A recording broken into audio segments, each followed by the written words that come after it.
definitely enjoying it over here.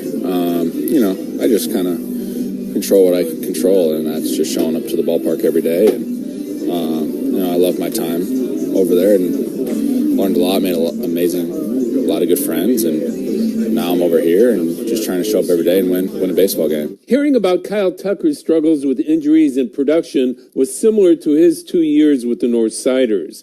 Bellinger said you can't worry about a big payday. I think the day-to-day, you just focus on the task at hand, and all the exterior noise is just noise, right? So you just focus on what you can control every single day, and that's just all you can really do as a baseball player.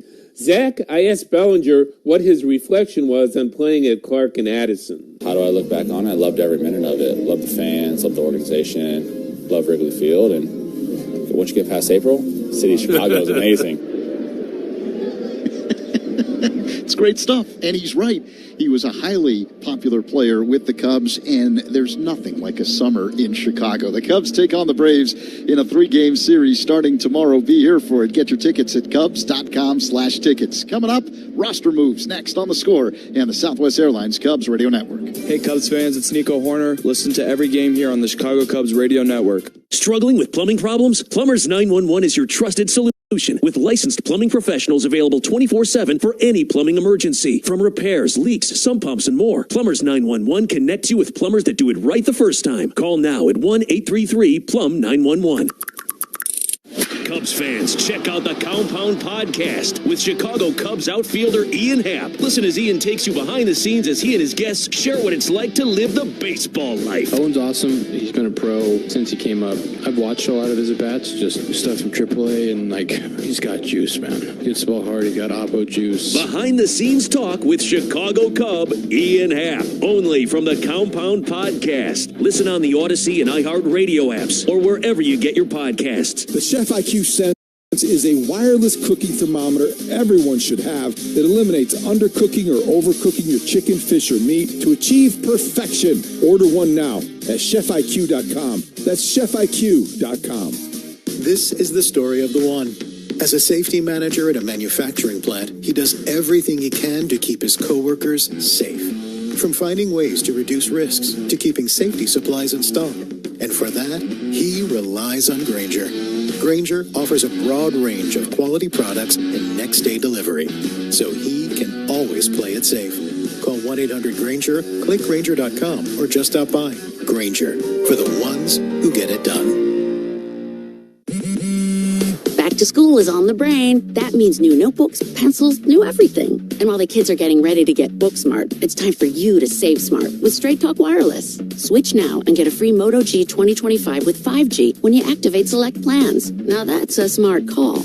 Get Straight Talk covered by Verizon's 5G network. Available at straighttalk.com and Walmart. Offer valid through 10/19/25. Taxes and fees apply. Purchase of gold unlimited plan or higher required for offer. Must activate the plan in-store at Walmart. Cannot be combined with other offers. The clearance event is going on now at American Sale. Save up to 70% on pools, patio sets, and more. The clearance event, only at American Sale. Bring the fun home.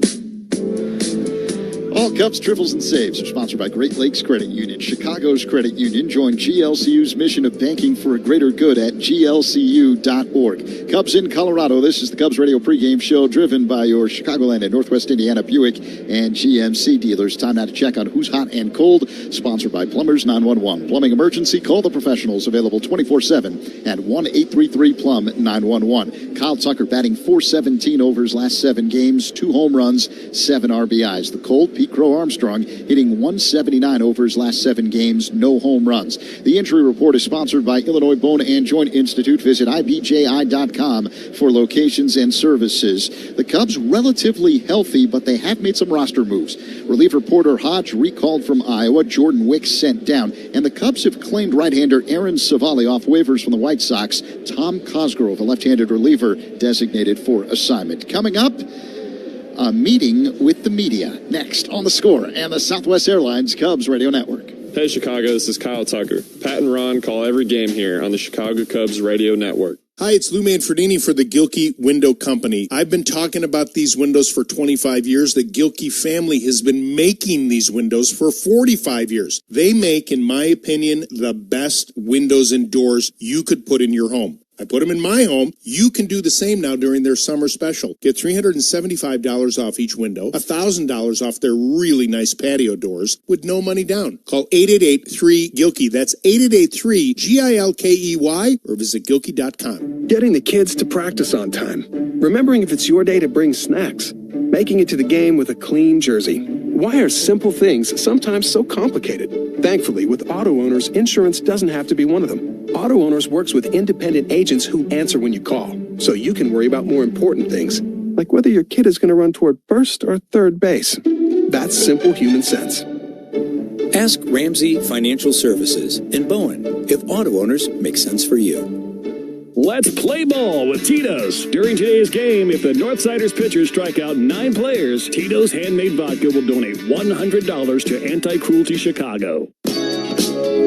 Today's Tito's Handmade Vodka canine of the game is Bailey, a 2-year-old Labrador Retriever mix from Romeoville. If the Northside team strikes out 9 players, Tito's will make a $100 donation to Anti-Cruelty Chicago. Cubs Rockies in Colorado. This is the Cubs Radio pregame show, driven by your Chicagoland and Northwest Indiana Buick and GMC dealers. In our Cubs conversation, at the end of each month, we conduct a reporter roundtable with Cubs beat reporters. Today, we're joined by Maddie Lee of the Chicago Sun-Times, Patrick Mooney from The Athletic, and Megan Montemurro from the Chicago Tribune. Maddie, we'll start with you.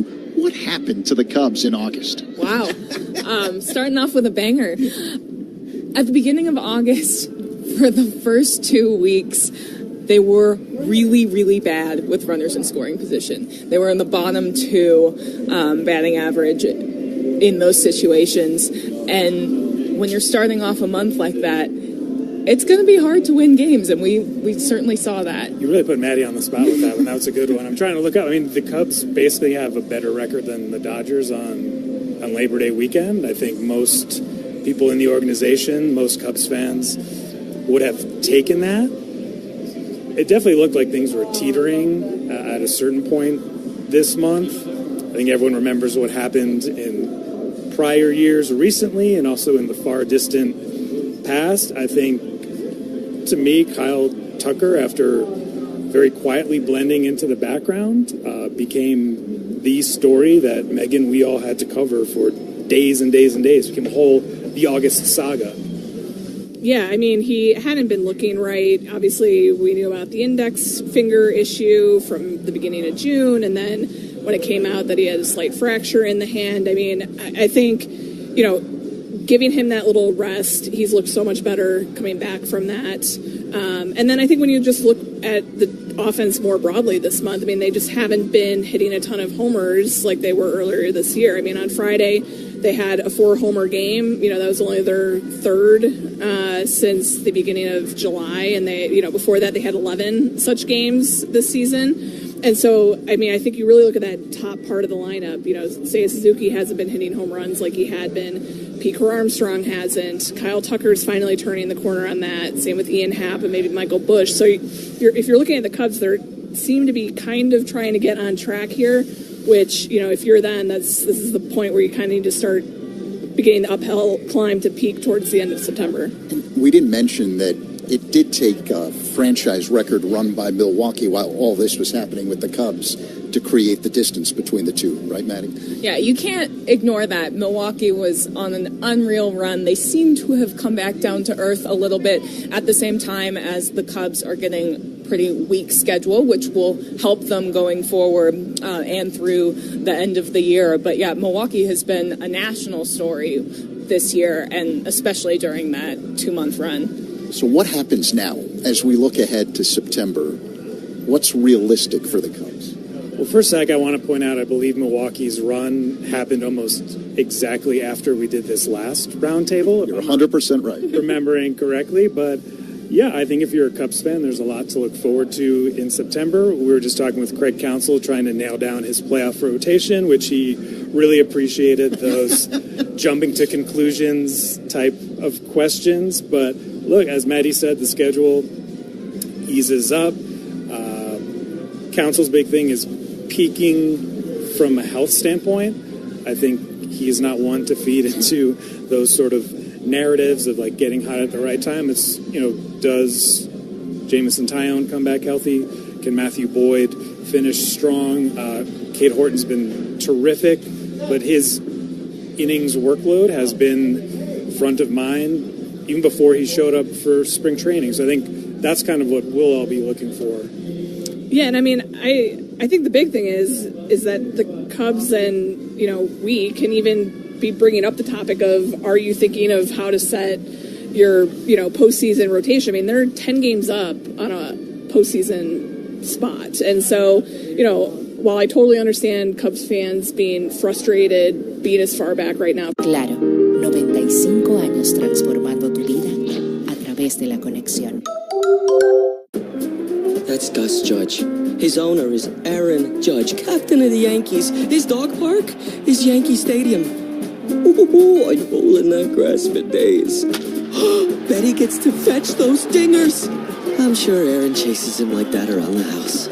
Aaron's also the nicest human ever. Just not to baseballs. My human, he eats shredded cheese by the handful. I hope Gus knows just how good he's got it.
And at that point, mostly because they felt that they would be getting shredded right now if they went through with some of the proposed deals that were on the table at the end of July. And Maddie, after putting you on the spot to start this off, I'm going to give you the last word. Oh, wonderful. Well, since I started off on such a Debbie Downer note, I'll end with a little more positive.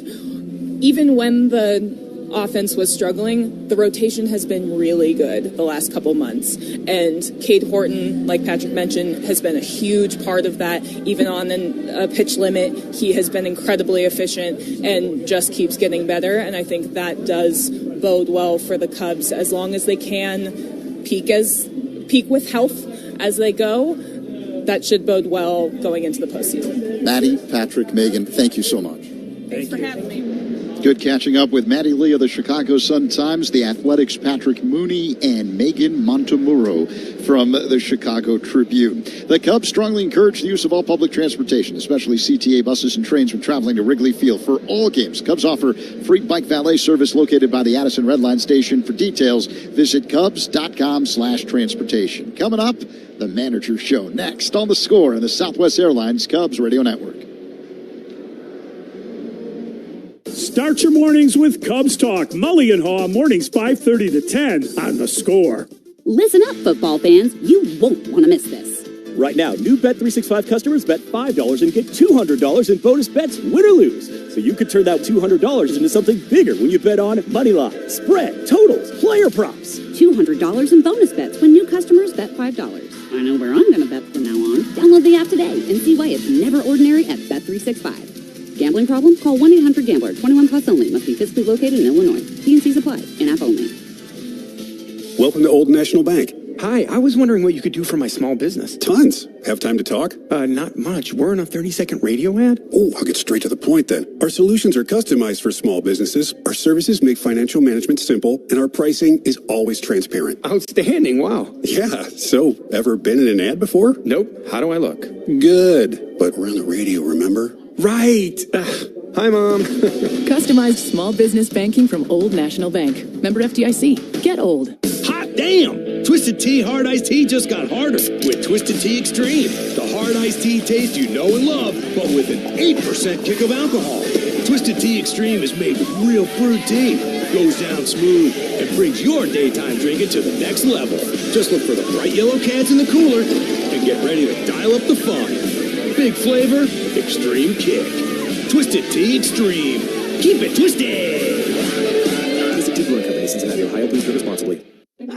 Your cold is coming. Your cold is coming. When you feel a cold coming, shorten it with Zycam, the #1 cold shortening brand. Oh, no, not before my big trip. The big trip you've been planning is coming up, and so is your cold. But Zycam can shorten your cold and get you back to planning sooner. Thanks, Revere. We really should keep Zycam in the house. Shorten your cold with Zycam. Take it from America's most revered messenger. Shorten your cold at the first sign with cold shortening products from Zycam, the #1 cold shortening brand. Available in stores or see where to buy at Zycam.com.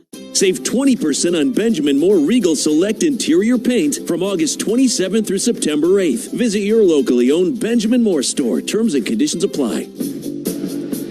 Cubs Rockies in Colorado. As we approach the top of the hour, let's pause 10 seconds for stations to identify themselves on the score on the Southwest Airlines Cubs Radio Network.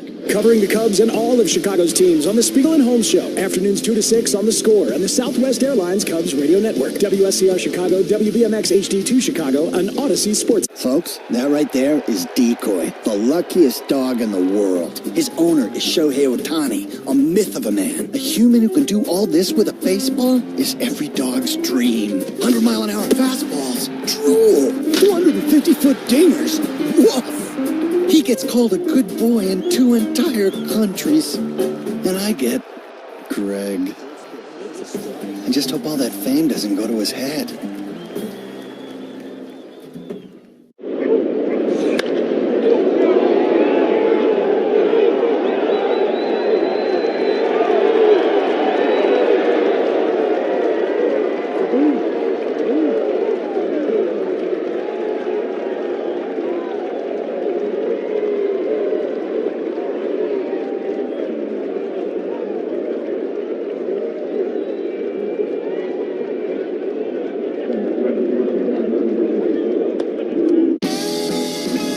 Gosh, we've gone to Sea Dogs games since we were kids. I've been coming to see the Sea Dogs for the last 30 years. Great experience. Everybody here is just bends over backwards to help people out and wish the world was like it is right here at the ballpark. We've always wanted to be more than just a baseball team. We want to be strong, active, contributing members of the community. And I think that effort is seen by the people and the fans, and they want to support that effort.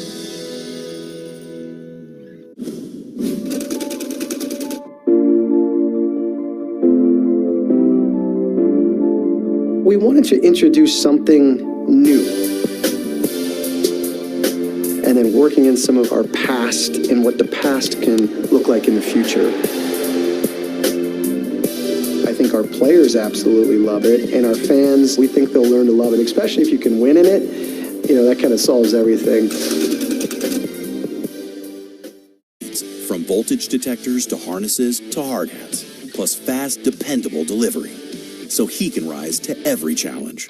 Call 1-800-GRANGER, click Granger.com, or just stop by. Granger, for the ones who get it done.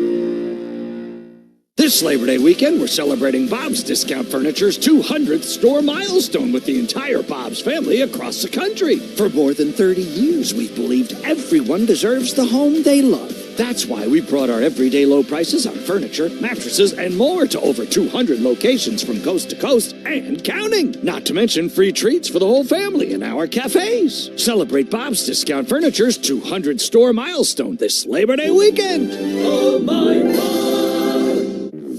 If your end of summer plans don't include a trip to Macy's, then you're missing out because our Labor Day sale has huge savings to wrap up the season in style. Like dresses from Karl Lagerfeld and INC, 100 and under. Plus, just what you need for fall. Like Levi's for your whole crew, 30 to 40% off. It's also the best time to update your home with our lowest prices of the season on furniture, mattresses, and more. Hurry in. Macy's Labor Day sale is going on now. Savings off already reduced prices. Exclusions apply. Busey Bank, building business, growing wealth since 1868. Proud to be the official bank of the Fighting Illini. Member FDIC. Cubs in Colorado. Who are you banking on? Is sponsored by Busey Bank. Building business, growing wealth since 1868. I'm banking on Ian Happ, who is 5 for 8 in this series with a home run, 3 RBIs, 2 walks, and 2 runs scored. The pitching matchup sponsored by Ziegler Subaru of Kenosha. Enjoy the laid-back experience of Ziegler Subaru of Kenosha. Left-hander Matthew Boyd going for the Cubs. 12-7, a 2.82 ERA. He's coming off a tough outing last Tuesday in San Francisco. 5 runs on 6 hits in 5 1/3. Right-hander Tanner Gordon is going for the Rockies. He's 5-5, a 6.44 ERA. The 27-year-old from downstate Champaign is coming off a victory in Houston, a quality start, 1 earned run in 6 innings of work. Around Baseball is sponsored by Great Clips. It's going to be great. Whole bunch of games in progress. But before we get to those games around Major League Baseball, we're going to pause as we get set for the playing of the national anthem here at...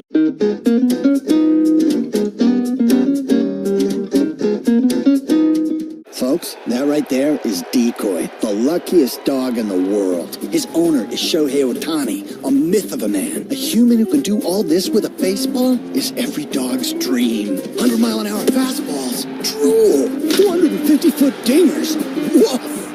He gets called a good boy in 2 entire countries. And I get Greg.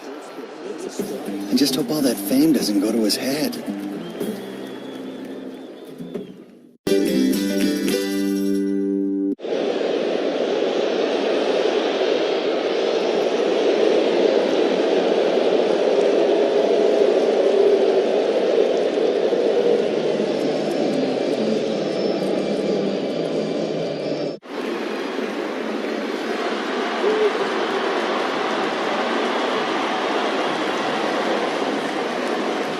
Other games in progress, top of the 7th. Twins all over the Padres, 6-0.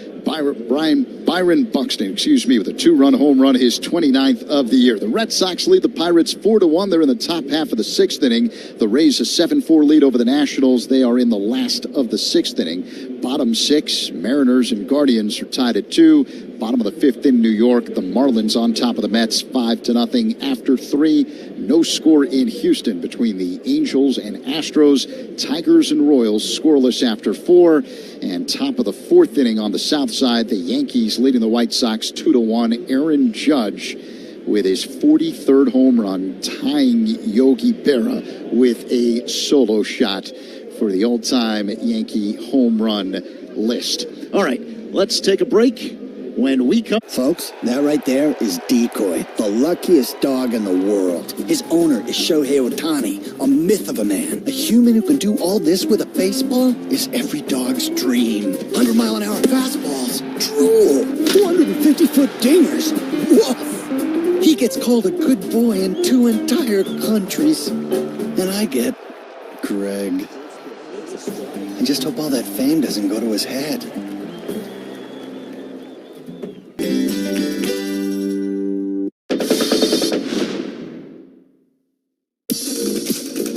From about 1905 to 1925 or so, teams actually issued cardigans as part of their team uniform. In that era, knitwear was actually having a heyday in sports. Think of ski sweaters or Argyle sweater vests on the Gulf Green. And baseball decided to jump on the bandwagon and create Odyssey app. This Odyssey sports broadcast is brought to you by Geico. Switch and save. Get more with Geico. And now, Odyssey and 670 The Score bring you Chicago Cubs baseball on the Southwest Airlines Cubs Radio Network. Hey, Chicago, this is Ian Happ. Base hit into right.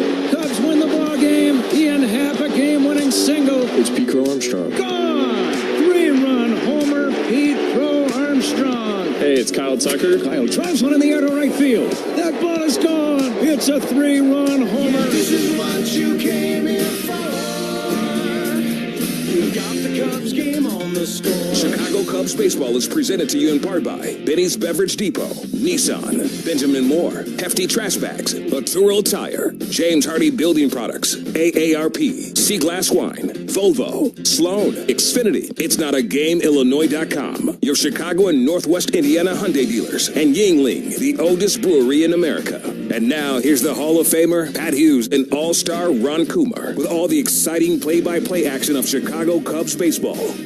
Chicago Cubs baseball is on the air from Coors Field in Denver, Colorado.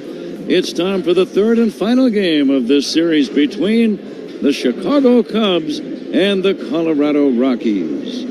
Good afternoon, everybody. Along with former Cub and All-Star Ron Coomer, it's Pat Hughes reporting.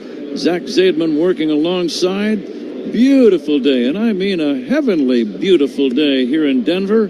Bright blue, cloudless skies overhead, temperature in the high 70s, no humidity, perfect weather for today's game. Starting pitchers, Matthew Boyd will try to help the Cubs sweep the series. Boyd is 12-8. Tanner Gordon is a right-hander starting for Colorado. He is 5-5. Let's take a timeout. Back with the first pitch right after this on The Score and the Southwest Airlines Cubs Radio Network. Cubs Talk, middays 10 to 2 with Rahimi and Harris on The Score, the official radio home of the Cubs. 1-877 Cars for Kids, K-A-R-S Cars for Kids, 1-877 Cars for Kids, donate your car today. Call 1-877-CARS for Kids to reach a friendly live agent. Donation's super easy, and your car can be picked up as soon as tomorrow. Call us now, 1-877-CARS for Kids. Donate your car today. Did you know you can donate real estate too? Toyota's national sales event is on. Visit your local Toyota dealer and discover which Toyota is right for you. Hurry in now before it all ends. Toyota, let's go places. Michael Busch will lead it off. Here's the windup by Tanner Gordon, and the first pitch. It is outside, and away we go. The right-hander coming back 1-0 to Busch, and he'll take ball 2. Cubs leadoff man, presented by Benny's Beverage Depot. If Michael Busch gets a base hit, Benny's Beverage Depot will donate $100 to the Greater Chicago Food Depository. If you can't find it at Benny's, it's probably not worth drinking. Gordon coming back to the plate. This pitch is swung on and fouled back by Michael Busch.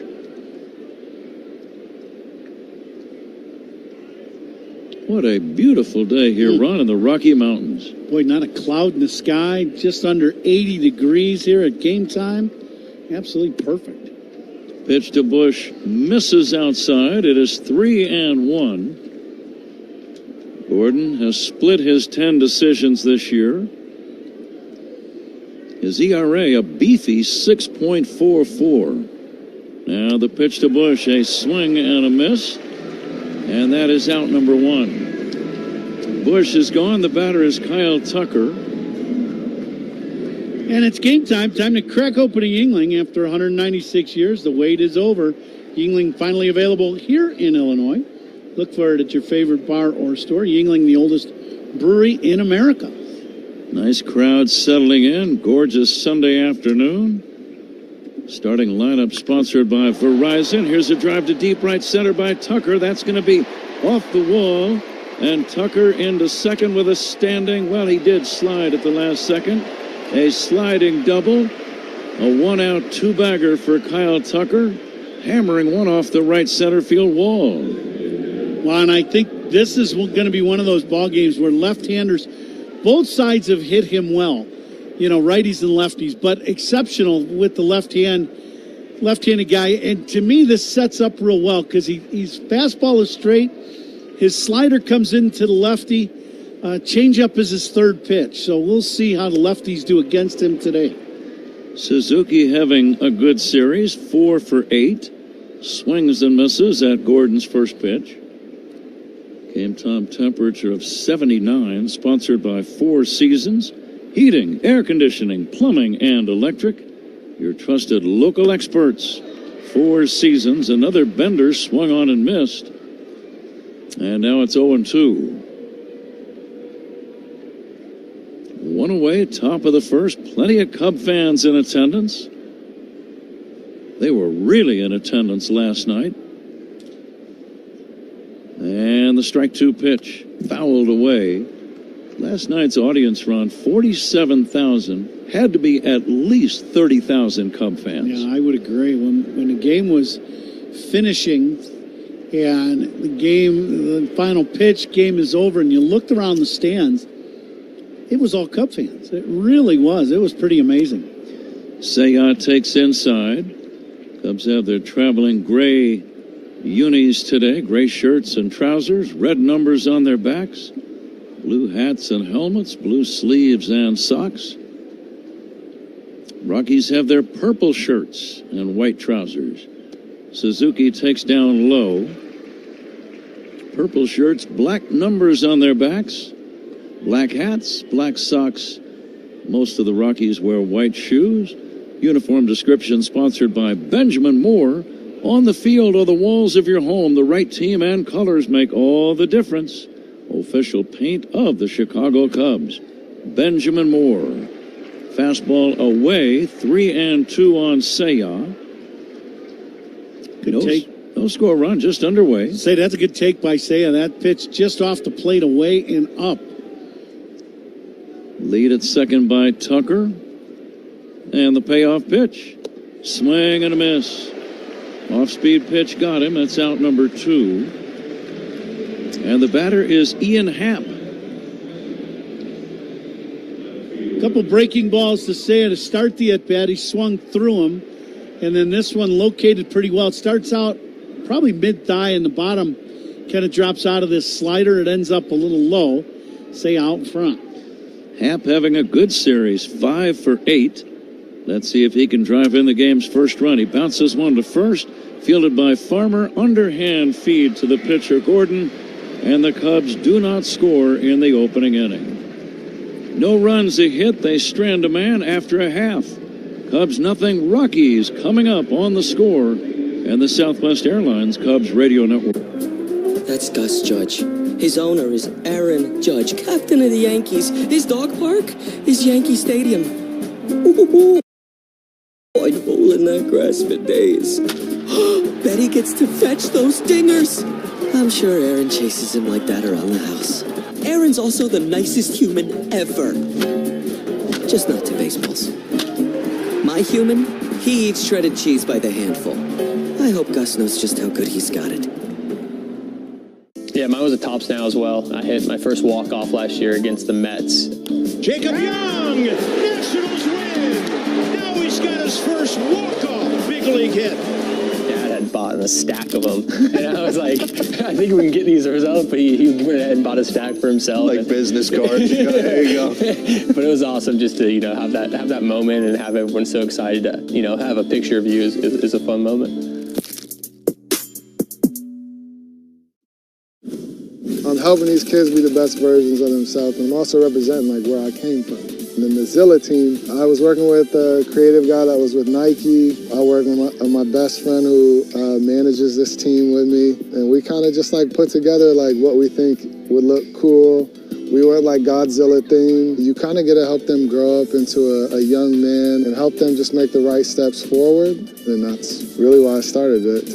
I stream on my TV, tablets, even my smart fridge. Smart fridge. With all those games, we gotta refuel. Stream live baseball with Wi-Fi built for the biggest moments. Xfinity. Restrictions apply. Actual speeds vary, not guaranteed. Car accident? Call D&W right now. Slip and fall? Call D&W right now. Any accident at all? Call D&W Law right now. Don't hesitate. Call the 8s, 312-888-8888.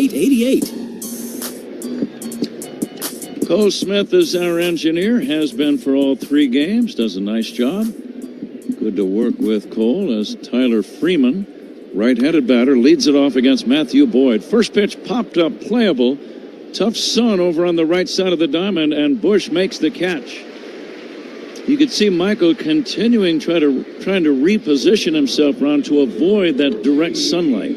Yeah, this is one of the places, the ball going straight up is going to be a problem for all the infielders. And then you deal with the high sky, not a cloud in the sky. And so you got no depth perception on the ball, really. And when the ball gets up high above the stadium, which is a huge stadium, then the wind can become a factor, so not easy. Ezekiel Tovar, the batter, takes outside. As you think about Matthew Boyd working against these Rockies today, Ron, what's on your mind? Well, Boyd has been such a great performer for the Cubs this year. It's just been incredible to watch him do his job and keep giving the Cubs a great opportunity to win ball games. This today, with that high two-seam fastball that he likes to throw, this ballpark can create a challenge for him. Swing and a smash, backhanded by Shaw, and a great play at third. Low throw, dug out by Bush on the other end. All-star play by both men.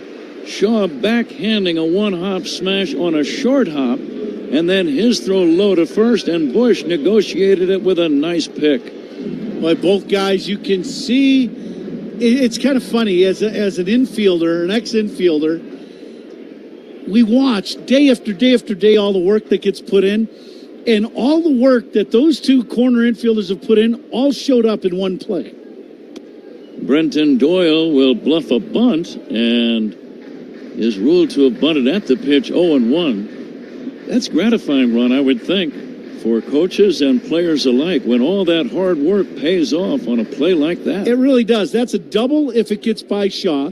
He makes a great backhand in-between hop play, catch on the ball, and then the low throw, and Michael Bush with an in-between hop with a great pick at first base. And, by the end of the ball game, we'll have forgotten, and it'll just be another out in the game.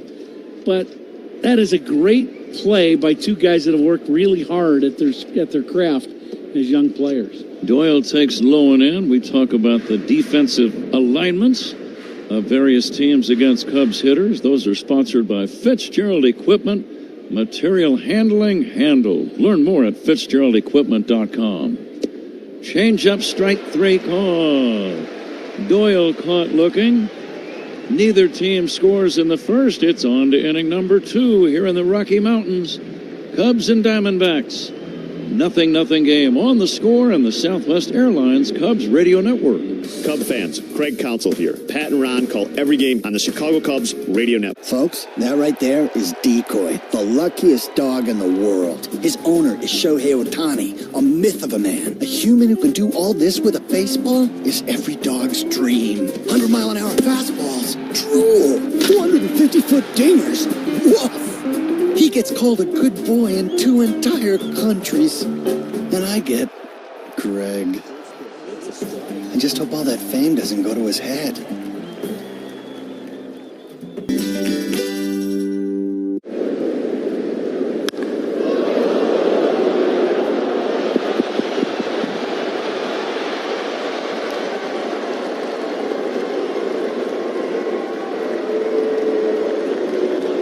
Sea Glass Wines, delivering crisp, refreshing flavors that hit every time. Pat? Let's see if Pete Crow Armstrong can get a hit this time as he leads off the second inning against Tanner Gordon and takes outside.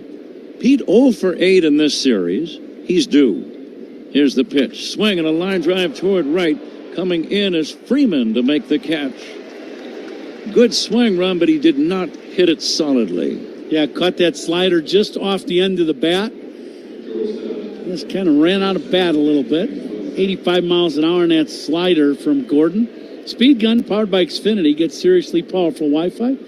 Xfinity, the Wi-Fi is booming. Swanson having a good series. Dansby 4 for 9, had the 6 RBI game on Friday night. Also had a bases loaded triple. He lines one to left, coming in the left fielder. Beck making the catch. Hard hit ball, sinking liner, but it's out number 2, and the batter, Willie Castro. A couple hard hit balls. First inning was powered by Invesco QQQ. Let's rethink possibility. Vesco Distributors Incorporated. Castro switch hitter, nothing for 3 in the series so far. Tanner Gordon, big right-hander, brings it. This ball is spanked foul off to the left. The Cubs beat Gordon in a game at Wrigley 3-1 back on the 28th of May. Cubs trying to run the table in the season series against Colorado. Cubs are 5-0 against the Rockies prior to this finale today. There was a ball outside, 1-1 on Castro. Now the next pitch. Change up is outside, 2-1. Yeah, Gordon threw a pretty good ball game against the Cubs in that game in May, as you were talking about. The big swing in the bat was a Pete Crow Armstrong home run, but the Cubs only won that game 2-1. Swing and a miss on a change of pace. Now it's 2-2. Not a cloud to be seen. This really is one of the better weather cities in all of baseball, Ron. The more we travel around, it's always nice here. Seems like it. Even the storm that blew in yesterday for an hour and was gone by, we played. Swing and a miss, strike 3, and that ends the inning. We go to the bottom of inning number 2. No score. Cubs and Rockies on the score on the Southwest Airlines Cubs Radio Network. Hey Cubs fans, Owen Casey. Listen to every game here on the Chicago Cubs Radio Network. That's Gus Judge. His owner is Aaron Judge, captain of the Yankees. His dog park is Yankee Stadium. Ooh, I'd roll in that grass for days. Betty gets to fetch those dingers. I'm sure Aaron chases him like that around the house. Aaron's also the nicest human ever. Just not to baseballs. My human, he eats shredded cheese by the handful. I hope Gus knows just how good he's got it.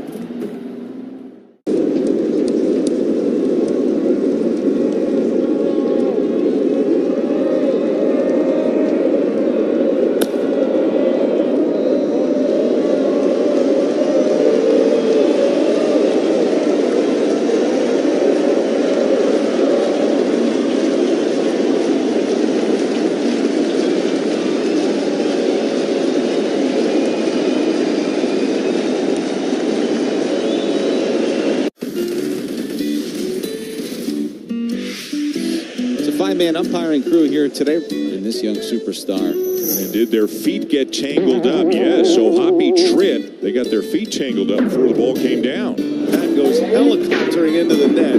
It's pop talk. And that ball is off the ladder. It's actually off the ladder. You never see that. A little tumble behind the mound. Hat fell off. That was awesome. I mean, you just don't see that.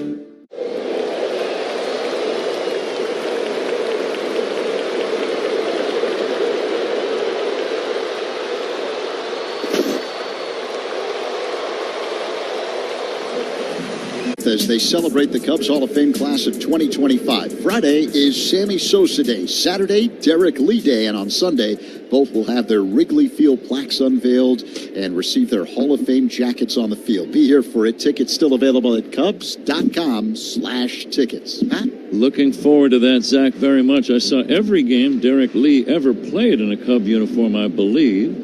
And I saw the great majority of games that Sammy played in the Cubs jersey. So I am happy for both of those men. Here's the bottom of the second inning underway. Jordan Beck took a strike, now takes ball 1. Matthew Boyd, 12-8. Glittering ERA of 2.82. Here comes the 1-1. Fastball just misses the outside.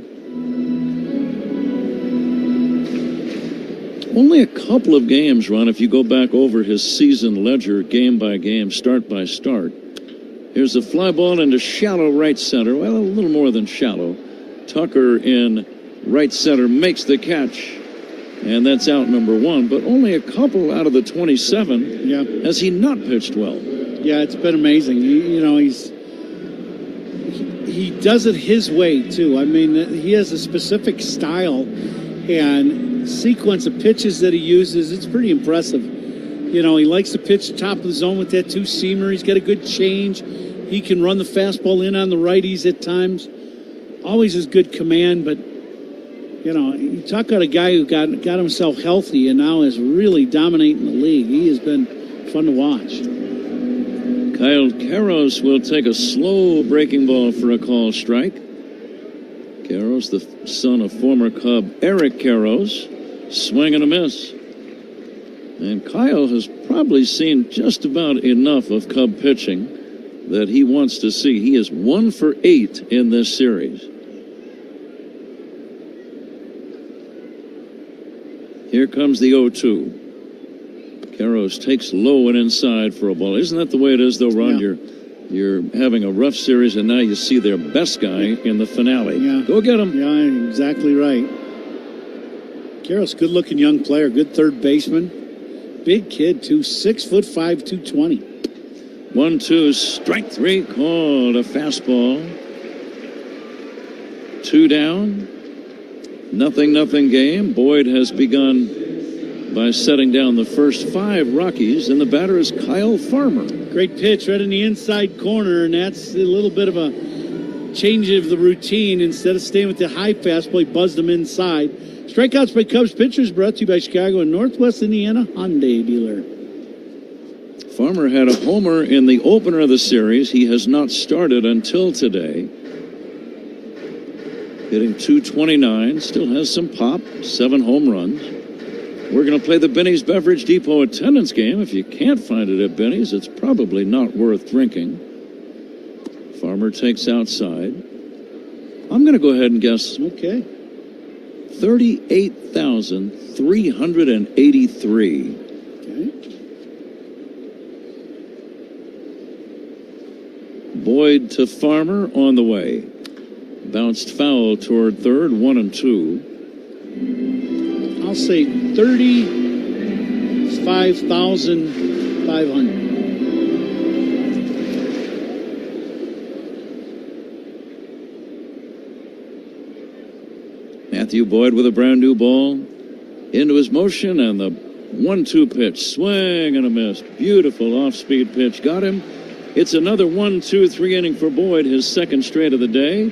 On to inning number 3, nothing game on The Score and the Southwest Airlines Cubs Radio Network. Cubs Talk with Spiegel and Holmes on your ride. Folks, that right there is Decoy, the luckiest dog in the world. His owner is Shohei Ohtani, a myth of a man. A human who can do all this with a baseball is every dog's dream. 100-mile-an-hour fastballs, drool, 250-foot dingers, woof.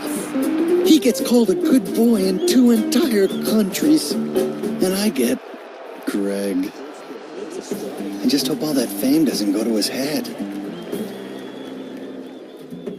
And it'll be Sweeney backpedaling, and he can't make the play. And there goes the no-hitter. It's rolling. Does it go fair? Yes, it does. That's a fair ball.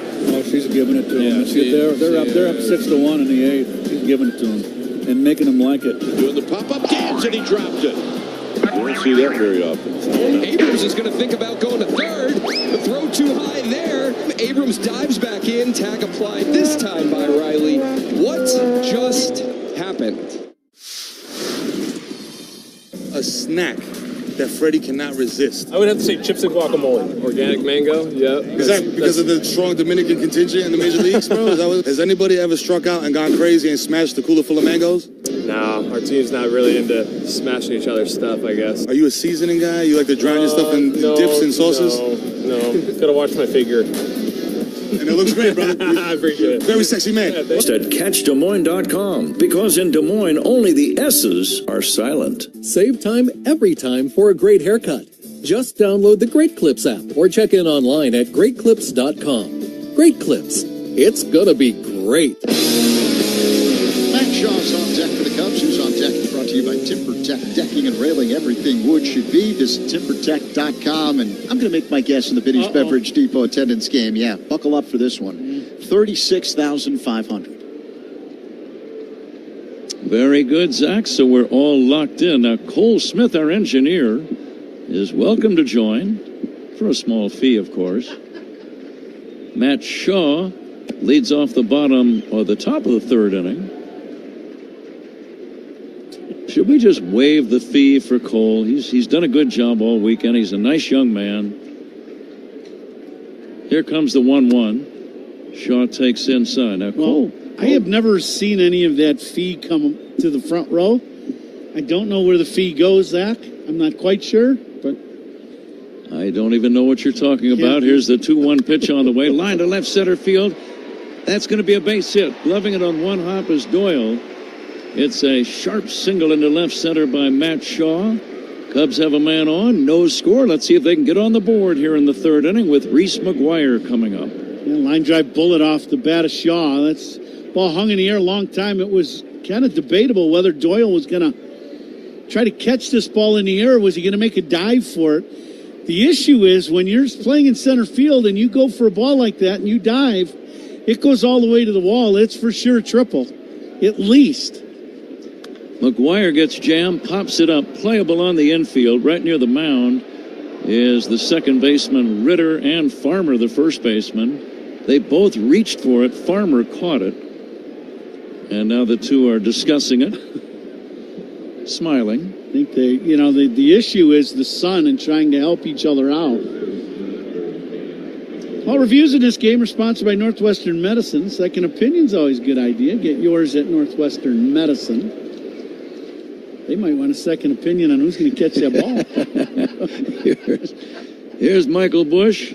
Throw to first, diving back in is Shaw. Getting back to Cole Smith. I like his style, giving us the cue when to talk coming back from a break. Yeah. He'll say, stand by, 5 seconds, and then he'll say, live.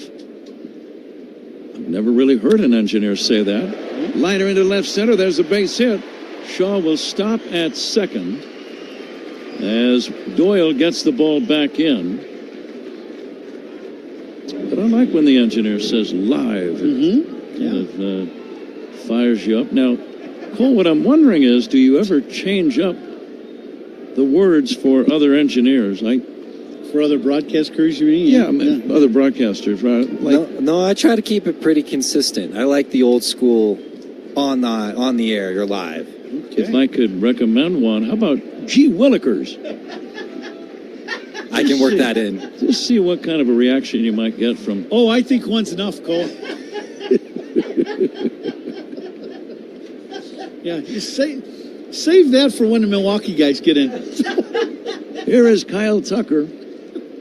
2 on with 1 away. Kyle had a double his first time. The pitch, swing, and a foul back by Kyle. Gee Willikers. I think you might get a little reaction from various play-by-play men around the league. You did right here in the booth, right here today. You got a good reaction, and very good, yeah. Maybe when the Cardinals are here next time. Yeah, there you go. Yeah. I think of a guy that would probably like that a lot. Yeah, the 0-1. On the way to Tucker. A pop-up foul and out of play. Cubs are home tomorrow. Labor Day Monday. Can you believe it's Labor Day already tomorrow? It'll be a 3 o'clock start. Cubs against Atlanta. Kicking off a 6-game homestand. Atlanta and Washington in next week. Or this week. Here's the 0-2 swing and a miss. Strike 3. Tucker is out number 2. 2 gone, and here is Seiya Suzuki. Pretty good little backdoor breaking ball. It tuck a little out in front and just underneath it. Coming to you live all season long from the Vesco QQQ broadcast booth. Proud ETF partner of the Chicago Cubs. Let's see if Suzuki can drive in the game's first run. Runners lead at first and second. Seiya drives one to the gap. Right center field base hit. It might drive in a pair. 1 run is in. Racing around third is Bush. Heading home. Here comes the relay. Not in time. Cubs lead 2-0. Seiya Suzuki with a gapper to the right center field alley. And you can really hear the Cub fans once again coming out here for this Labor Day weekend series against Colorado. And there are thousands of Cub fans here in the stands. And they are excited about Seiya splitting the defense in right center and driving in 2 more. Both Shaw and Bush score. Seiya now with 89 runs batted in. And the Cubs lead 2-0 as they try to sweep this series. Here's Ian Happ. And he'll take low and inside for a ball. RBIs by Cubs batters. Worth noting because they're sponsored by Old National Bank, where relationships and results matter. Get old. Here's the 1-0. Fastball is high. 2-0 on Ian Happ. Gee willikers. Yes, sir. See? It's got a good ring to it. Does this inning, that's for sure. It's one of those old phrases that never really went out of style. Here comes the 2-0 pitch. Swing and a miss by Ian Happ. Cubs start the day 6.5 games behind Milwaukee. Toronto leading Milwaukee right now 8-4 up in Canada as the Blue Jays try to salvage something from that series. Here comes the 2-1. Happ lines one to right. Freeman is right there to make the catch. Another hard hit ball. The Cubs offense awakens in the third. Several hard hit balls, 2 runs on 3 hits. They leave 1. We go to the bottom of the third inning. Cubs 2, Rockies nothing on the Score and the Southwest Airlines Cubs Radio Network. Hey Cubs fans, it's Pete Crow Armstrong. Listen to every game here. That's Gus Judge. His owner is Aaron Judge, captain of the Yankees. His dog park is Yankee Stadium. Ooh, I'd bowl in that grass for days. Bet he gets to fetch those dingers. I'm sure Aaron chases him like that around the house.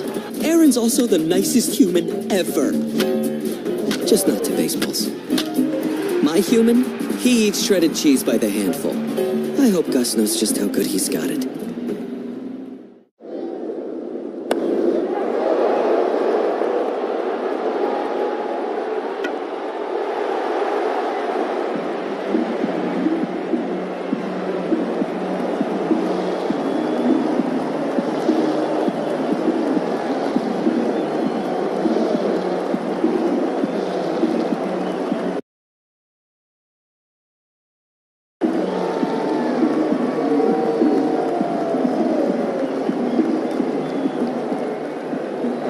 A lot of fans and collectors will look at the T206 set as the more famous of the sets that were produced in the early part of the 20th century. And certainly they would carry more financial value. But when you talk to collectors, some will tell you that these T205s are actually more physically attractive. They're maybe the most physically attractive cards produced prior to World War II.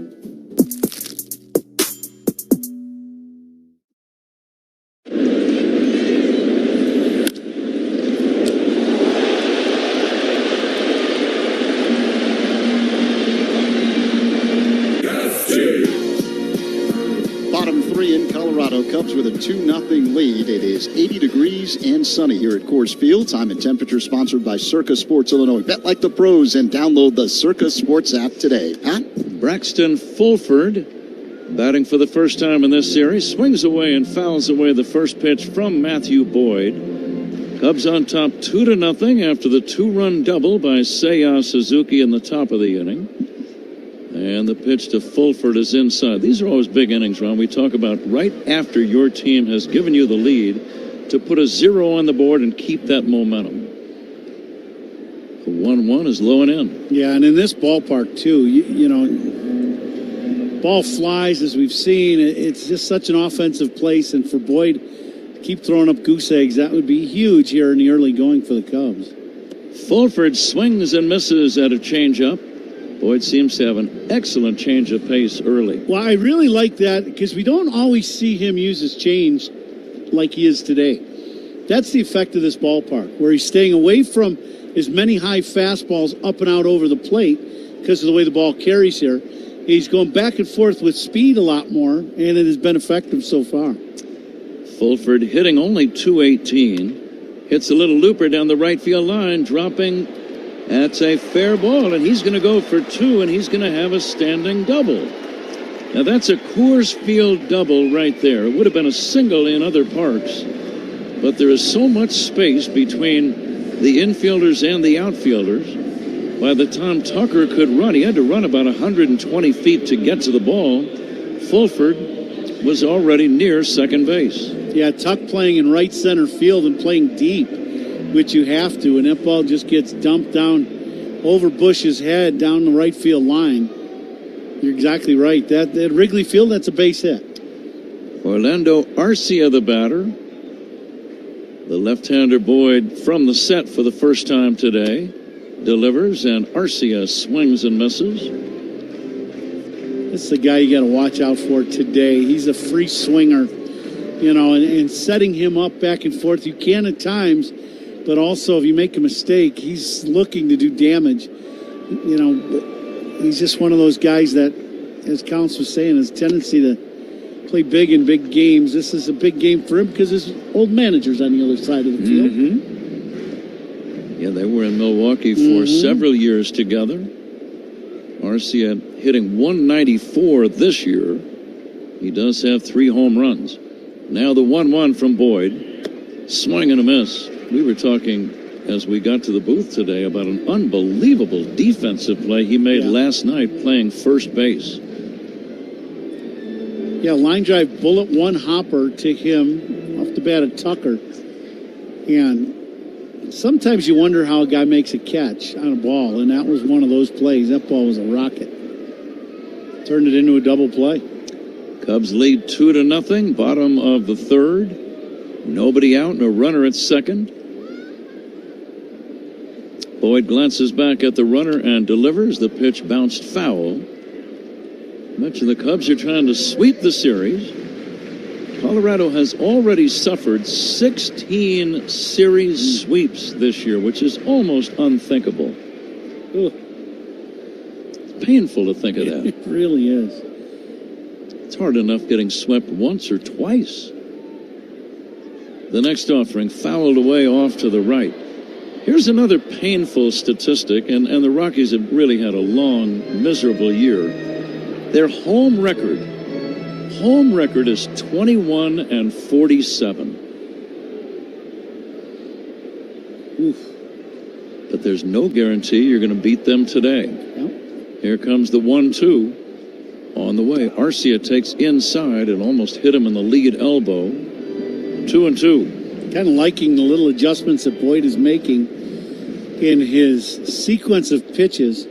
Usually he likes to run that high fastball away from right-handers, top of the zone. Today's pitch a lot more inside to the righties, and the changeup has really been a factor. Here's a liner toward the middle, base hit to center. The runner Fulford had to hold. Crow Armstrong throws to second, runners at first and third, nobody out. Soft line drive right up the middle, just out of the range of Willie Castro, the second baseman. Fulford was heading back to the bag thinking it might be caught, so he advances to third on the base hit by Arcia. Well, this goes right back to Coors Field and for the pitcher. The curveball just not getting the same bite going downhill that it does in other ballparks and other places. And to me, that curve, it just kind of hung up there long enough to allow the hitter to just stay on it and just kind of get the barrel to it and just dump it into center field. Cubs will keep the infield back. Nobody out. Men at the corners. Ryan Ritter, the number 9 hitter, steps in. Bunts toward first. Foul. Interesting strategy there. I'm not sure if he did that on his own or if that was a called for sacrifice, Ron. What do you think? That's a good question. I'm not sure either. It's the situation, though, with the lefty on the mound. If you push the bunt, the runner from third is going to score. There's really no way of defending it. And you get a man at second base. Toss to first, keeping the runner Arcia close to the bag. Usually, though, when you do that play as an offensive player, you really want the runner at third base to know you're going to do it, because it's important if you don't get a great bunt down that he gets a great break from third. The 0-1 to Ritter fouled away. Boyd could really use a strikeout right about now. What pitch could do it? Well, you got the chance, the high fastball. That's always been a good pitch for him, and his changeup has been working very well so far. He has not thrown that real high-riding fastball yet in this at-bat. Boyd to the set. The veteran left-hander fires. Check swing. Did he go? Yes, he did. Strike 3. The pitch was off the inside edge. Ritter almost injured himself trying to check his swing. And he did swing, it looks like, on the replay, Ron. That's out number one. Big strikeout. Once again, Boyd going inside to a righty. And what's happening to some of the right-handed hitters for Colorado, that has not really been in his repertoire of pitches, is that fastball inside to get a punch out. And he has changed his routine just a little with his sequence of pitches because of this ballpark. Tyler Freeman, the batter. Cubs lead 2-0. They got their runs in the top of the inning. Seiya Suzuki doubling to the gap in right center. Rockies first and third, one away, bottom of the third, and Freeman waits. Bunts toward first, and Bush tries to scoop it to the plate, not in time. A run scores, everybody is safe, and it's a 2-1 ball game. Bush came in, tried to shovel it glove to glove, never did touch the ball with his bare hand. He made a good play, Ron, just couldn't get it to McGuire quickly enough. Yeah, it's a very nice play by Michael and a very good bunt. This is exactly where you want to bunt this ball if you're Freeman. You got to just keep it away from the pitcher, but you got to put it on the right side of the diamond. Bushy coming in after holding the runner. There's really nothing you can do. It's if the bunt is down and the third base runner knows what's happening, it's almost impossible to defend and get an out at the plate. Give Freeman an RBI, he reaches on a fielder's choice. Unless they decide to give him a base hit, they could conceivably. Ezekiel Tovar, the batter. Tovar takes outside. It is a fielder's choice. No base hit for Freeman. RBI number 27 for Freeman. Fulford scores. Arcia ends up at second. Freeman at first. Swing and a miss by Tovar. 1-1. That's interesting, Ron, with offense so plentiful and easy to score in this ballpark. You don't see many squeeze bunts. You really don't. Yeah, I would have to agree, especially early in the ball game. You know, in this ballpark, that ball's fouled off. In this ballpark, you know, you don't really want to give up any outs. There's an offensive side of the ball. You know, there's just, you know, we saw it in game one. All the runs that were scored was the final score 11-7. That's what it was on Friday night. Fastball is inside, 2-2. You know, and we thought both starters did okay. You know, but the score was 11-7. The game plays differently here at Coors Field on many levels. The 2-2. Changeup pulled on the ground. Diving backhand stop by Swanson. Throws to third. Got him. What a play by Dansby. You're going to see that one on the highlight reels on the television networks later on tonight. Fantastic play by Swanson. A diving stop. His only play was third. He got up and from one knee made the throw to third base just in time. Shaw, the third baseman, stretching like a first baseman to make the play. What a play. Yeah, great play by Dansby diving for this ball. You're right, that is his only play. The thing that's pretty good is for a third baseman, when the ball's hitting the hole, your reaction is to go for the ball. And Matty got back to the bag in time to allow that play to happen. Excellent play by Dansby and by Shaw. Yeah, that's a good point, Ron. Sometimes you're going to be so far away from third, you just won't even have time to get back to the bag. Yeah, as a third baseman, I always had a hard time going back that way on a ball hit to my left in that hole. Just a very difficult thing to do. Doyle lines one to center. That's going to be a base hit. Rounding third and heading home. And now the throw goes to third. They've got Freeman in a rundown, and they tag him out. That's Tovar they tagged out between second and third. Freeman scores the go-ahead run, or I should say the tying run, on a play that ends the inning. Give Doyle a run, batted in, single to center. Folks, that right there is Decoy, the luckiest dog in the world. His owner is Shohei Ohtani, a myth of a man. A human who can do all this with a baseball is every dog's dream. 100-mile-an-hour fastballs, drool, 450-foot dingers, woof. He gets called a good boy in 2 entire countries. And I get Greg. I just hope all that fame doesn't go to his head. So this is MLB Network Talent Stars. Okay. The stars of MLB Network. Can I trade a pack of these for a signed Lauren Shahadi card? How about we do a little bit of both? Money, a little trade. Will you open it up and see if you like it? They're really nice. If I sign it, does that equal the Lauren Shahadi 20? All right. Can we have a good trade? We have a good trade. Thank you so much. That was fun. Nice doing business with you.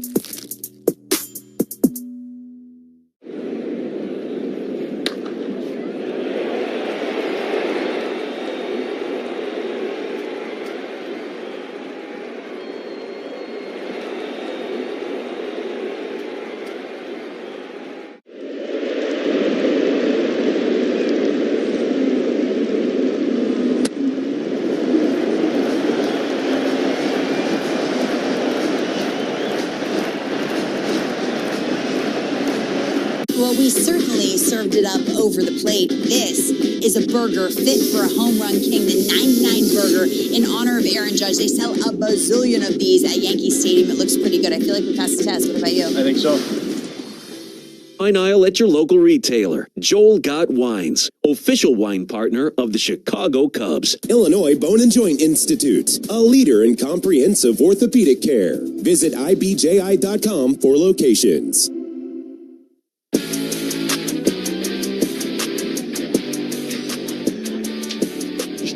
Cubs 2, Rockies 2. Pete Crow Armstrong leads it off, pokes one foul down the left field line and back out of play. Dansby Swanson will bat second, and then Willie Castro. And Cole Smith took me up on the advice or the recommendation. Line drive down the left field line, foul, hitting the side wall. What did he do? When we came back, instead of saying live, he said, "No, he didn't." Gee Willikers. Yes, really? He did. Yes, he did. He took I me didn't up. have my headset on fast enough. Took me up on that. That's very disappointing. You wanted him to be a little more original? No, I wanted to hear it. I was putting my earbuds in a little late. Crow Armstrong takes up and in for a ball, 2-2. To have that comment on the air 3 times in Cubs radio, that's saying something. Well, it's actually not on the air unless Cole wants it to be. Oh, yeah. So maybe the next half inning. And Cole's saying, I'd be happy to, for a slight fee, of course. Here's a ground ball to the right side. Charging is Ritter. Underhand feed to the bag in time. And Crow Armstrong, in this park run now 0 for 10. He has got to be a little bit on the miserable side. Yeah, it's been a rough series for Pete. He's trying to stay aggressive, and he's caught in between. Am I too aggressive? Am I taking too many pitches at a time? What are you doing? He always leans towards the aggressive side, and it just hasn't worked out for him here in Colorado.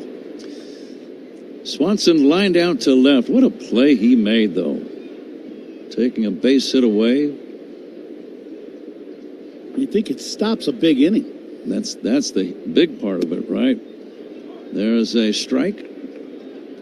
As it is, the game is tied at 2.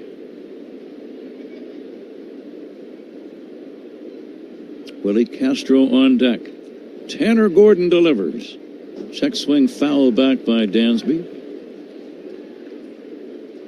Well, Cubs have done exactly what you kind of expected against Gordon. He's got the high ERA. He's thrown some balls in the middle of the plate, which has been his issue, his command in the zone. If he has good command on the edges of the strike zone, he can be very good. Swing and a miss, strike 3. Dansby chasing an outside breaking ball. 2 down. Strikeout number 5 for Tanner Gordon. 4th inning, bases empty. The batter, Willie Castro.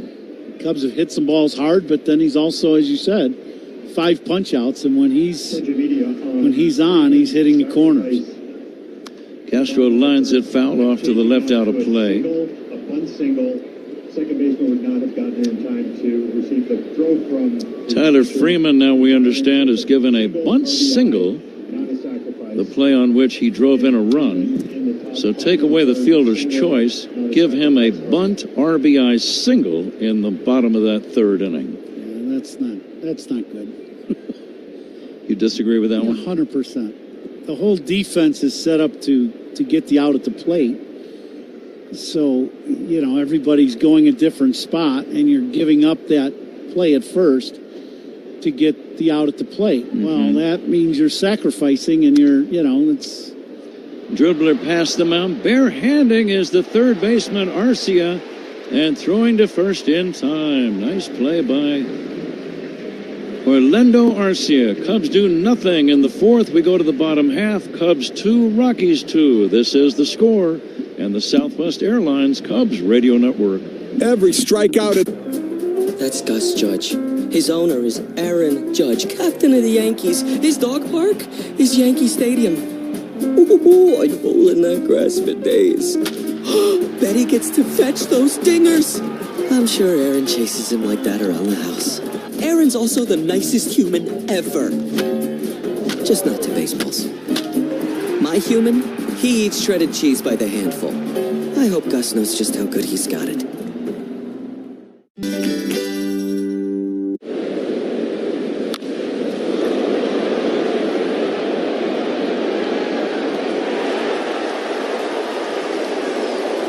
Drink that's anything but ordinary. Bottom of the fourth in Colorado, Cubs 2, Rockies 2. Let's pause 10 seconds for stations to identify themselves on The Score in the Southwest Airlines Cubs Radio Network. Cubs Talk in the morning on the Mully and Haw Show, 5:30 to 10 on 670 The Score, WSCR Chicago, WBMX HD2 Chicago, and Odyssey Sports Station. The out-of-town scoreboard, sponsored by Club Citgo. Download the Club Citgo app now and instantly save 23 cents per gallon on your first fill-up. Top of the eighth inning right now in Toronto. It's the Blue Jays 8 and the Brewers 4. Pat? Okay, this game is tied at 2. Jordan Beck grounds one to short. Should be routine for Swanson. It is. And that's out number 1 here in the bottom of the fourth. Each team getting their runs in the third. A 2-run double by Suzuki, driving in the Cubs tallies. Colorado retaliating with run-scoring hits by Freeman and Doyle. Here is Kyle Karros. Fourth inning sponsored by Wintrust, home of the exclusive Cubs debit card. Member FDIC, EHL lender. Cubs ready to head home after this game. It's been a long 9-game, 10-day West Coast swing. I realize Denver is not on the West Coast, but they're a Western Division team, and they are the last part of this journey. They're way west from where we came from. That's right. Sure. It's been a good trip so far. We're on 5-3. And they'd like to make it a great trip with a win here today. Fly ball to center should be routine for Crow Armstrong. It is. And that's out number 2. Tomorrow at Wrigley. Sounds good just to say tomorrow at Wrigley, by the way. 3:05 starting time between the Cubs and the Braves. Colin Ray against Spencer Strider. Then night games Tuesday and Wednesday at 6:40. Make a note now, late in the season, the night games shift back from 7:05 to 6:40 starts, and that begins on Tuesday. First pitch to Farmer is a strike. Shota Imanaga against Joey Wentz. That's the Tuesday night game at 6:40. Cade Horton against Bryce Elder in the Wednesday night game. Strike 2 called, 0-2. And Ron, I'm looking at the ERAs of all of those Atlanta starters. None are better than 4.92. I'm not saying the Cubs are going to score a bunch of runs against them, but they could. Yeah. Here's the 0-2. Fastball is high. Well, that's part of the issue for Atlanta this year and why they're in a situation where they're well under 500. Spiegel and Holmes talk Cubs baseball and Chicago sports every weekday from 2 to 6 at 670 The Score in the Odyssey app. Yeah, they've been beat up, right? You just look at their season, and they've had some key injuries, and just has not been their year. And they've been a team that's been very good for a very long time. And And they will be at Wrigley the next 3 games. Here's a smash foul off the bat of Farmer.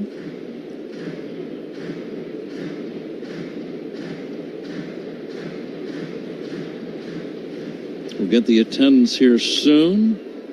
Another good gathering to take in these ball games between the Cubs and Rockies. A swing and a foul back. I would think the city of Denver and this Colorado Rockies group is like this series be a 4-game series. The Chicago people have invaded the city of Denver, and they are here in force. That's for sure. Same thing with the ballpark. There have been thousands of Cub fans here. Next pitch just missing upstairs. It was when we were walking home from the ballpark last night. It was all Cub fans. The whole downtown area just filled with them. And outside and high, ball 4. Farmer gets the 2-out walk. He's not a base stealing threat. And the batter is Braxton Fulford. A little high change-up, and just kind of faded up and off the plate from Boyd. 2 outs. Cubs playing in game number 137 here today.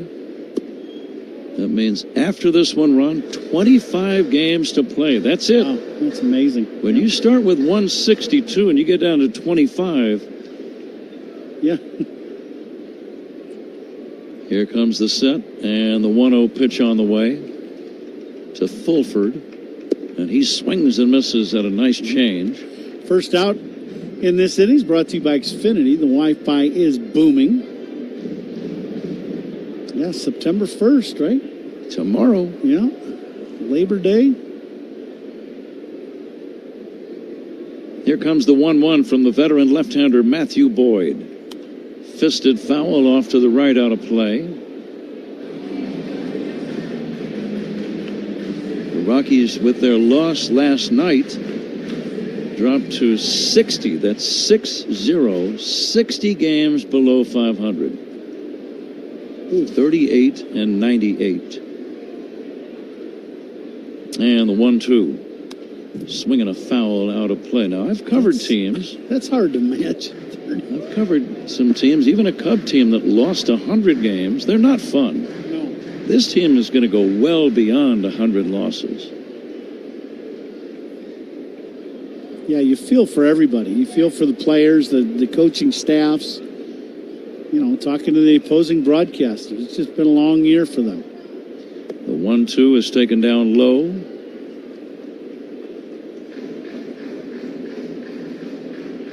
It wasn't that long ago that this Rockies team was a playoff team.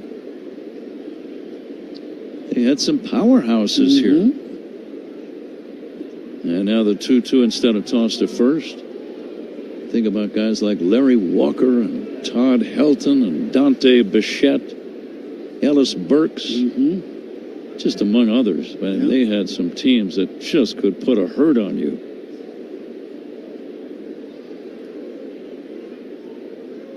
Here comes the 2-2. Driven in the air, right center field. Pete Crow Armstrong on the run, back toward the wall. It's off the wall and bouncing away. This is going to drive in a run, and it's going to be a triple for Braxton Fulford, and the Rockies take a 3-2 lead. Pete ran into that wall at a pretty hard clip. Is he okay? Yes, he never did fall down, but he jolted his upper body into that padded wall in deep right center. No chance to catch the ball, but he had already committed thinking about catching it, Ron, before he had a chance to really jam on the brakes before colliding with that barrier. Yeah, Pete with the great speed, he's, you know, his thought is, I'm going to go get this ball and catch it, and just runs out of room. The ball hits halfway up the padding, and then when it hits the wall, it goes past Pete because he's right next to the wall when the ball hits the wall. So now it goes way past him, and now Tuck has to come way over from right to help out. And there was a question whether this was going to be a triple or if they were going to send the runner all the way around. There are angles to the outfield wall. that if you do try to make a dramatic catch, especially if you would ever fall down, if one of the other corner outfielders doesn't back you up, that is going to be an inside the park homer. Well, you think of where that ball hit and where Tucker picked the ball up. Tucker picked the ball up to throw it in, straight away center field. 2 down, a man at third, a run in, 3-2 Colorado. Orlando Arcia swings and misses.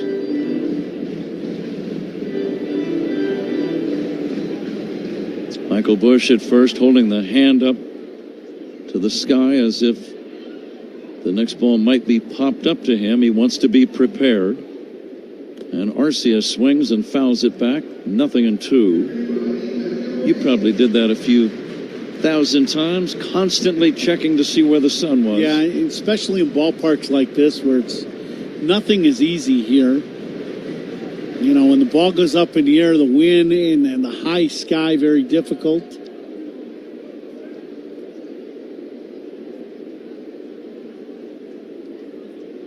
Oh, 2 on Arcia.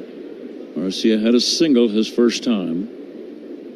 And the pitch, fly ball, shallow left center, long run. Crow Armstrong, can he get there? No. It's a base hit.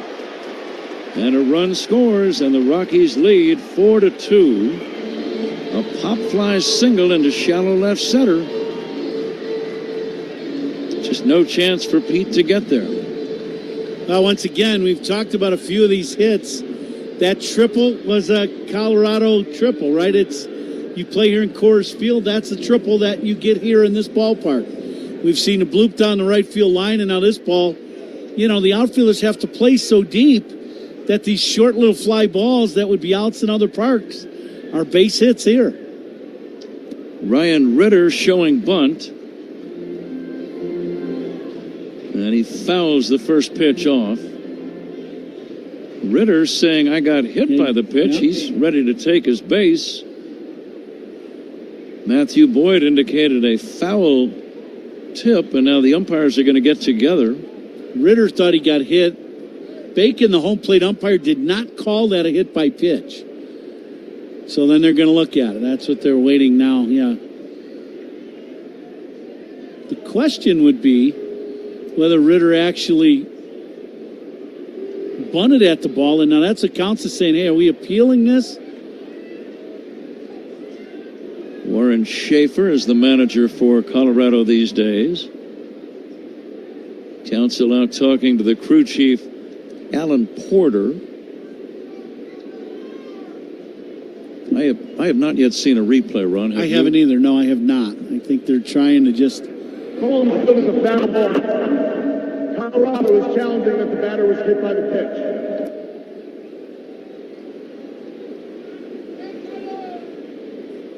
Managerial challenges and instant replays while they are deliberating. They always take a second look. A second opinion is always a good idea. Get yours at Northwestern Medicine. Bottom of the fourth inning, the Rockies have scored twice. Starting to watch some of the replay views. Oh yeah, I see where it hits him. It hits him in the right elbow, the top hand on the bat that goes up the bat, and it hits him in that right arm. He did get hit. Yeah, he did. It's a hit by pitch. Did not bunt at the ball. I'll say that. The bat is back. That was a consideration. Yeah, that's the other thing. So this will end up being first and second now and 2 outs eventually. So Ritter is hit by the pitch. The batter was hit by the pitch. Colorado will retain their challenge. So men at first and second. Boyd was rolling along, Ron. He got the first 2 outs in the inning with nobody on. Then he walked Kyle Farmer, and that has opened the gates. Braxton Fulford tripled to drive in a run. Orlando Arcia single to drive in a run. And now Ritter has been hit by a pitch. And you're back to the top of the order. Tyler Freeman, one of their best hitters. In fact, he does have the best average of any man in their lineup today, is batting. Tyler Freeman, the pitch. the inside, 1-0. And this is where this Colorado ballpark just becomes such an issue. Because now anybody can reach the seats, one swing of the bat, and it's... Pop fly, foul. Third base side, over near the third base dugout and out of play. And it's 1-1. Finish that sentence. It's got to give pitching coaches gray hairs.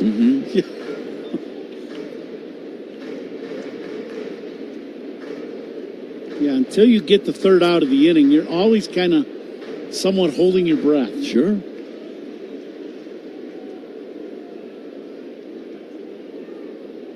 Just a lot of acreage in that outfield. Yeah. Left-handed pitcher, right-handed batter, the 1-1. Poked foul back to the screen. Final meeting of the year between the two teams. They'll see each other again next spring in Cactus League play. They both train down in Arizona and have for many years. And now the 1-2 to Tyler Freeman. Swing and a foul. He just did make contact.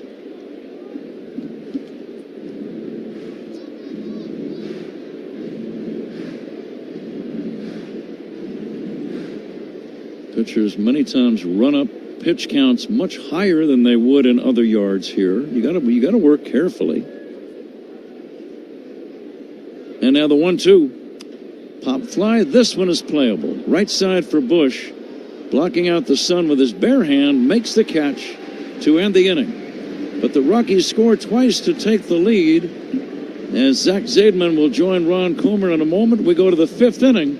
It's the Rockies 4 and the Cubs 2 on the score. Folks, that right there is Decoy, the luckiest dog in the world. His owner is Shohei Ohtani, a myth of a man. A human who can do all this with a baseball is every dog's dream. 100-mile-an-hour fastballs, drool, 250-foot dingers, woof. He gets called a good boy in 2 entire countries. And I get Greg.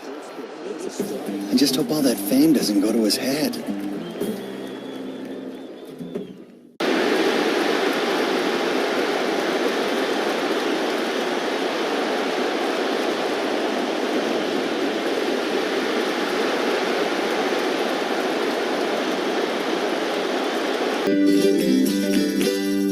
James Hardy Building Products, siding with the Cubs.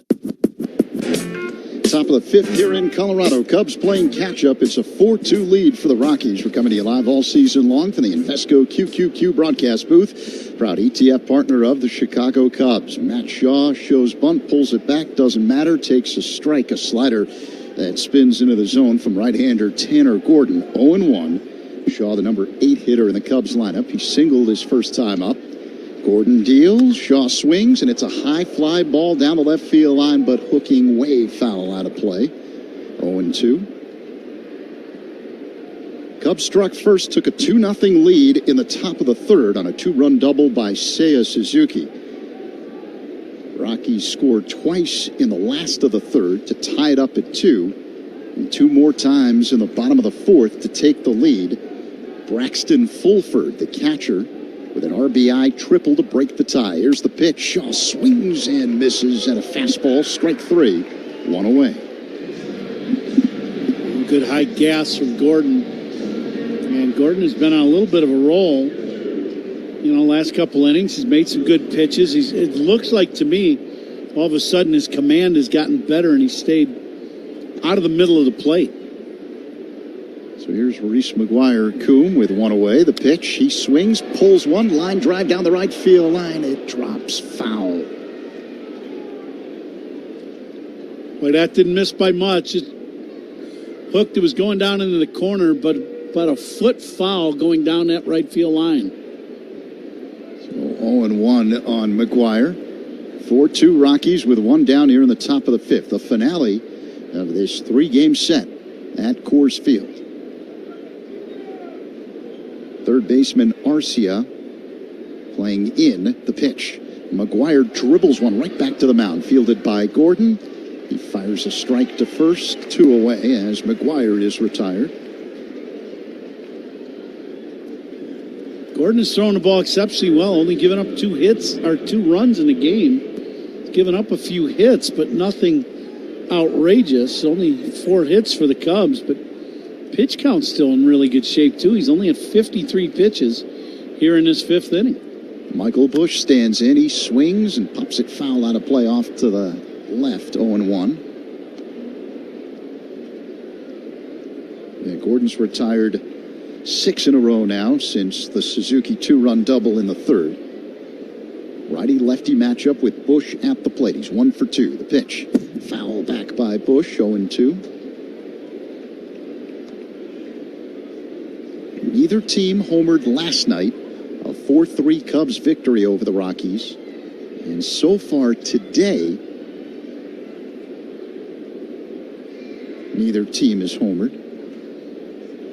Especially in a day game with the weather the way it is today. Ball really flying here. Busch looks at a ball in the dirt, 1-2. I mean, it is perfect here in Denver this afternoon. Temperature in the low 80s at the moment. Sun-splashed afternoon. Here's the pitch. Fisted foul off the netting to the left by Busch, 1-2.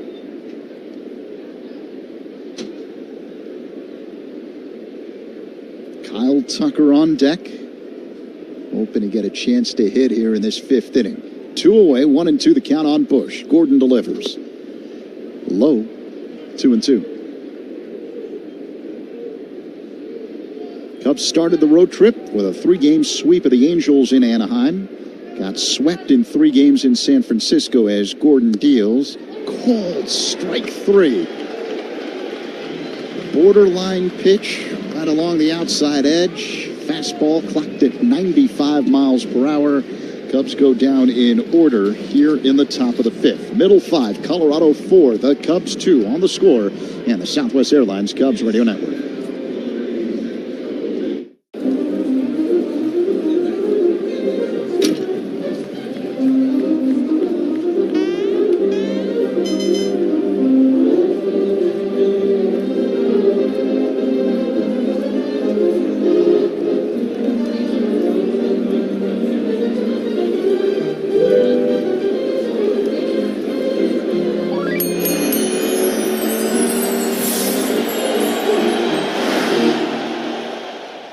Folks, that right there is Decoy, the luckiest dog in the world. His owner is Shohei Ohtani, a myth of a man. A human who can do all this with a baseball is every dog's dream. 100-mile-an-hour fastballs, drool, 250-foot dingers, woof. He gets called a good boy in 2 entire countries. And I get Greg.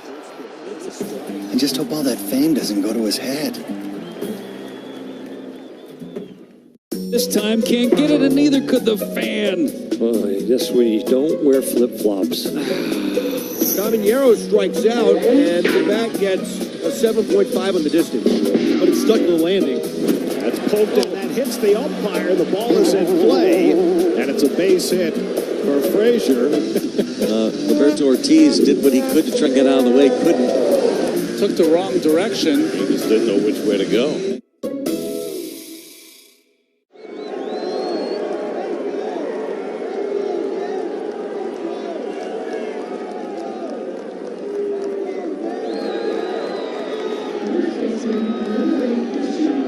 Nissan store and NissanUSA.com today. Last of the 5th here in Colorado. Rockies up 4-2. Matthew Boyd deals a breaking ball outside to Ezekiel Tovar, the Rockies shortstop. So 1-0 the count. Boyd working quickly. He rocks back and deals. Here comes the 1-0 delivery. Tovar hits a high fly ball deep center, angling toward left center. Crow Armstrong, he's under it and makes the catch just short of the track for out number 1. The first out brought to you by Xfinity. The Wi-Fi is booming. And when you hear that sound, you hold your breath here in Colorado. Ball hit a mile in the air by Tovar. So 1 down here is Brenton Doyle, the center fielder. 1 for 2 with an RBI single in a 2-run 3rd inning for Colorado. 4-2 Rockies with 1 down here in the bottom of the 5th. Boyd kicks and fires, And Doyle looks at a strike. Fastball right at the top of the zone on the outside edge. Cubs can gain ground in the National League Central if they're able to rally and win today. That's because Toronto an 8-4 victory over Milwaukee earlier this afternoon. Here comes the 0-1. That's outside to Doyle. 1 ball, 1 strike. Cubs beginning play today 6.5 games behind the first place Brewers. The 1-1. Doyle looks at a ball outside. 2-1 the count now.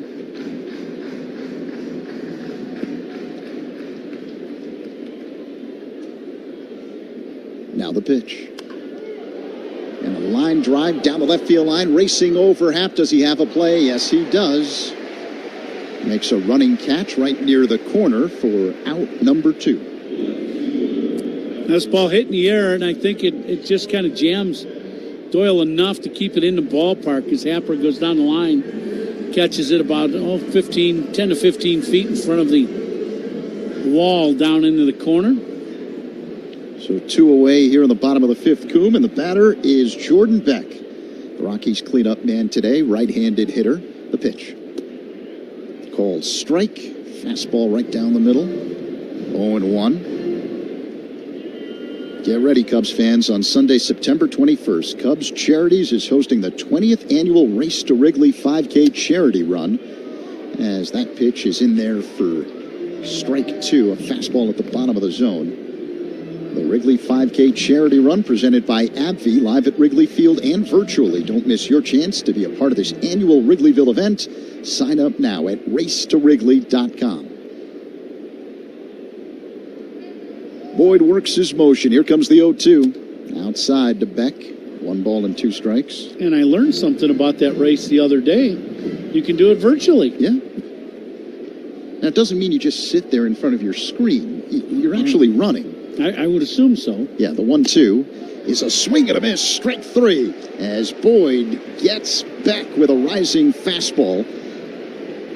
And the Rockies go down in order here in the bottom half of the 5th inning. 4-2 Cubs. Folks, that right there is Decoy, the luckiest dog in the world. His owner is Shohei Ohtani, a myth of a man. A human who can do all this with a baseball is every dog's dream. 100-mile-an-hour fastballs, drool, 250-foot dingers, woof. He gets called a good boy in 2 entire countries. And I get Greg.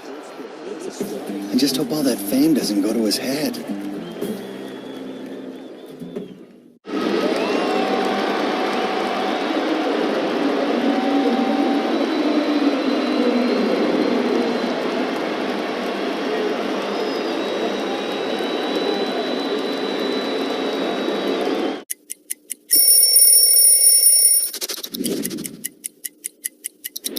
All right, so here's the Mets home jersey. To me, growing up in New York, also a very iconic jersey. The blue pinstripes that represented the Dodgers. Got the orange outline, which represented the Giants, which are the 2 teams that left New York. And then subsequently, the Mets were created. You know, my parents were Mets fans growing up, and this was a jersey that I also dreamed of wearing. Rewards for their next vacation. All thanks to Present You signing up with Southwest Airlines, where you earn points every time you fly. Because what's the point of points that future you can't use? And since your Rapid Rewards points don't expire, you can save up for that big trip. Get ready to reward future you with a future flight. Sign up for Rapid Rewards today and redeem your points on any seat, any day, anytime. Only at Southwest. All Rapid Rewards rules and regulations apply and can be found at southwest.com/RR terms. James Hardie Building Products knows how important your home is. That's why they're rated the #1 brand of siding in North America. James Hardie is proud to sponsor the Cubs. James Hardie Building Products, siding with the Cubs.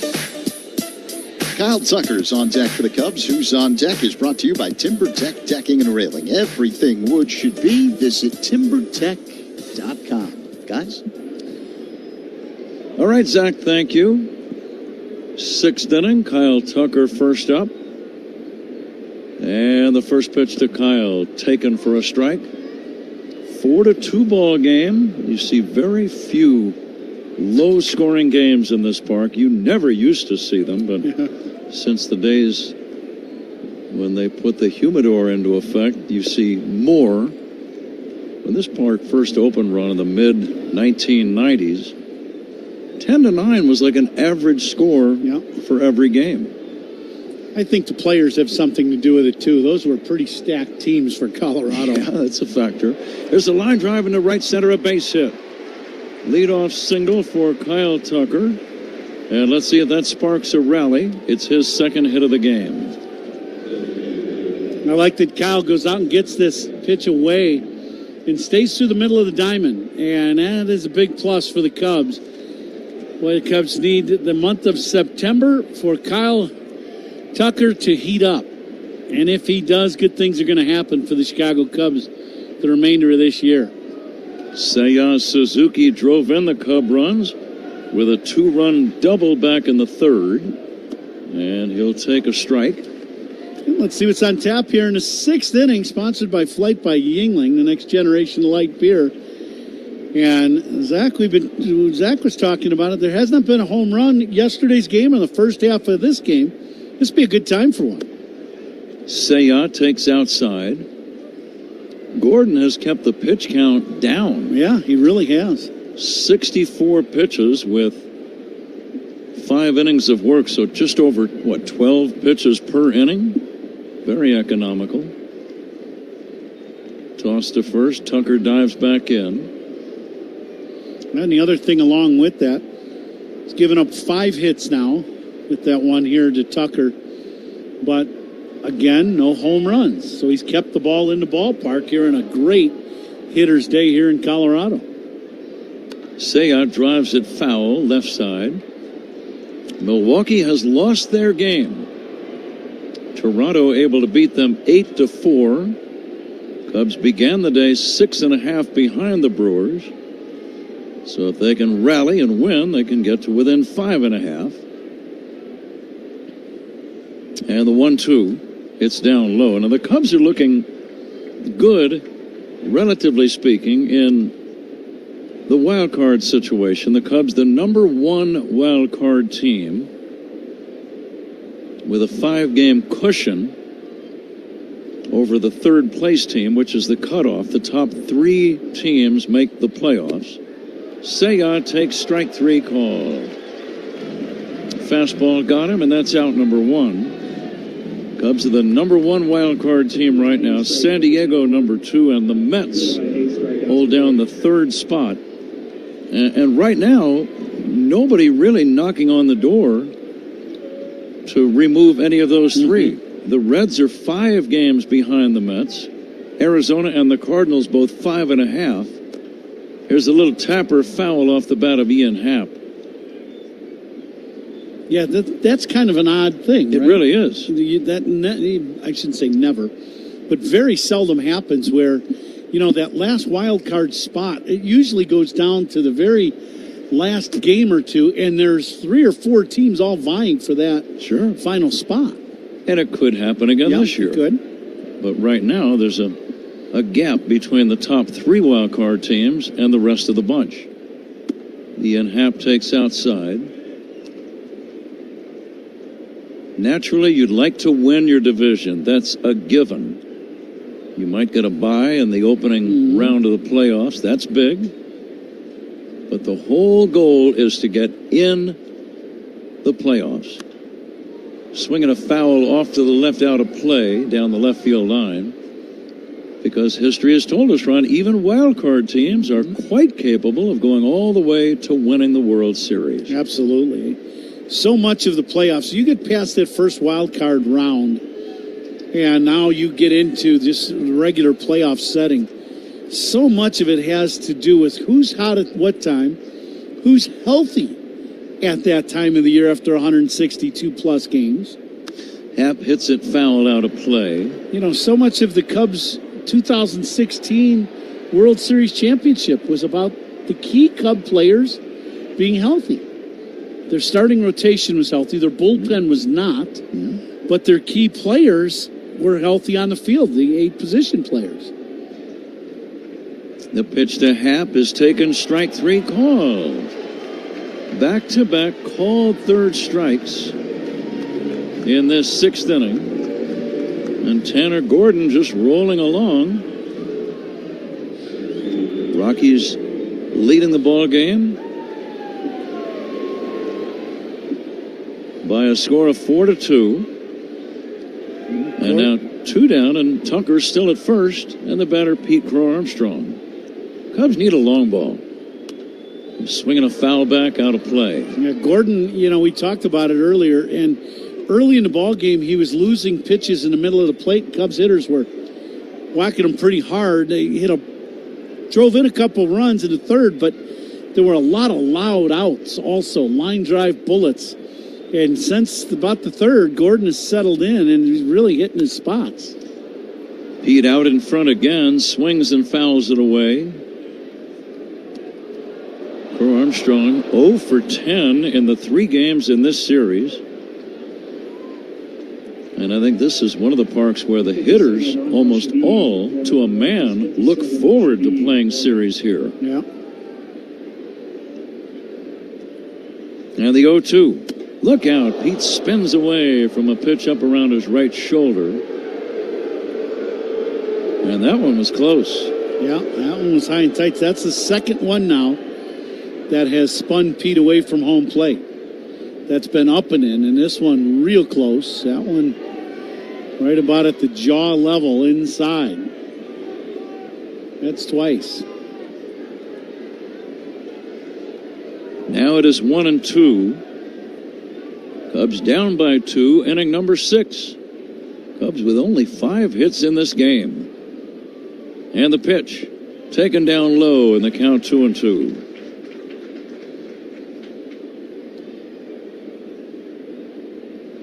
Minnesota has beaten San Diego today, 7-2.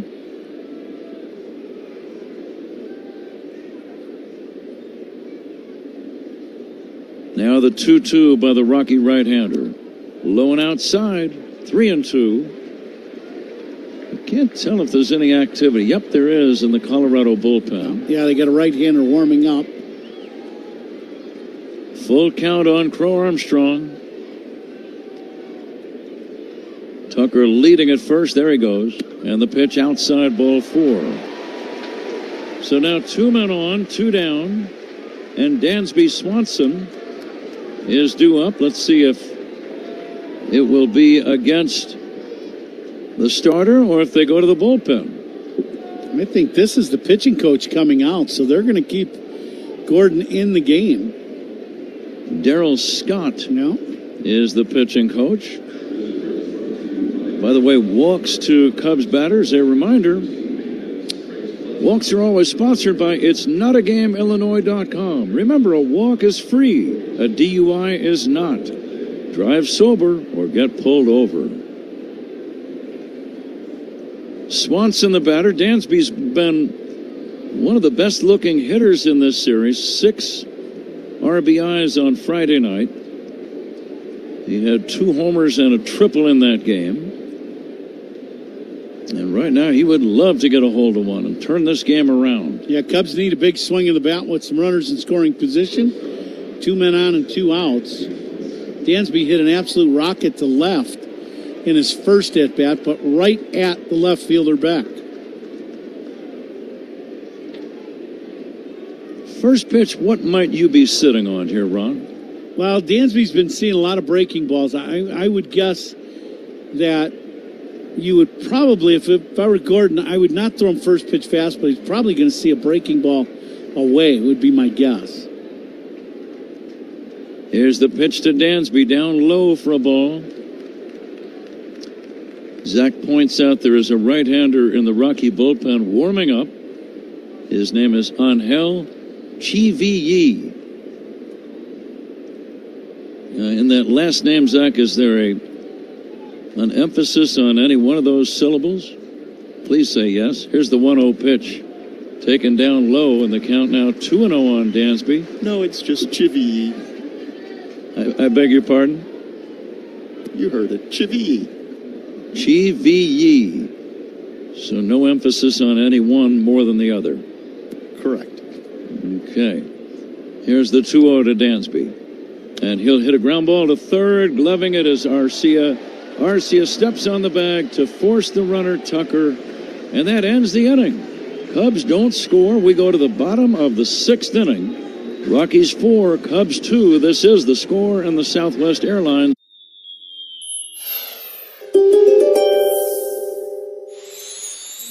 You're a grounding force on your team, Virgo, and your practical sensibilities keep everyone focused amidst the chaos of the season. As October nears closer and the excitement for the postseason starts setting in, it's up to you to keep the team on top of their workouts and practice so that you can achieve your collective goal of making it to the Fall Classic.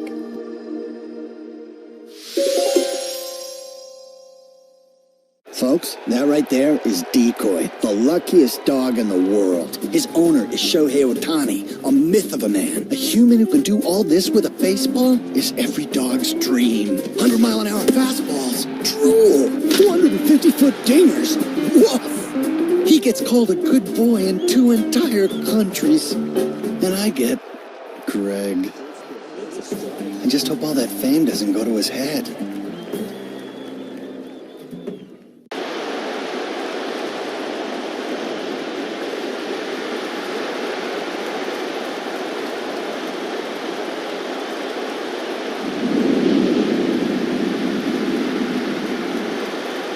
What is it about baseball cards that make them so special? Why do you enjoy doing that? Well, the biggest thing is I started collecting when I was a kid. O-Pee-Chee was a Canadian hockey league, and then the Canadian football. But I didn't start in the U.S. until I had signed professionally as a ball player. And when I got my first rookie card, and I've got it here with me. Let's take a peek at that. 1966 with Billy Sorrell.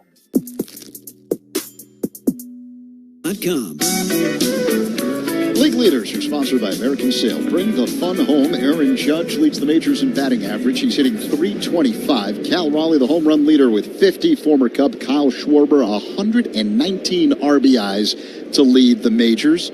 Paul Skeens, the ERA leader, 2.05. Freddie Peralta of the Brewers has the most wins in the majors with 16.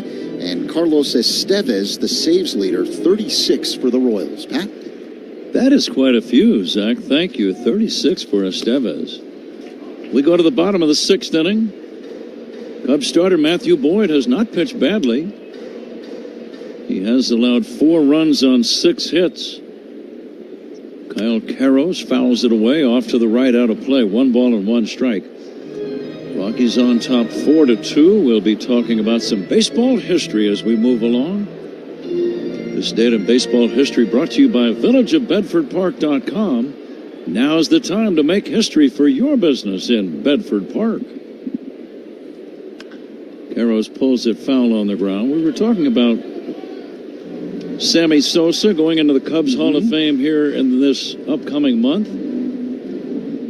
Well, on this date, way back in 1937, Rudy York of the Tigers ended the month with 18 home runs in August. Sammy Sosa would break that record in 1998 by hitting 20 home runs in the month of June.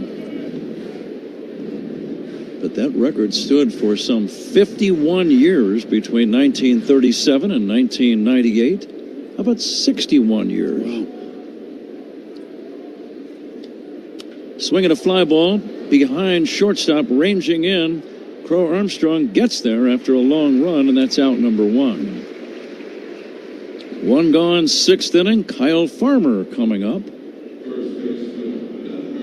You think of hitting 20 home runs in a month? Ooh, it's amazing. Oh, my. It really is. And that's a month with only 30 days, not 31.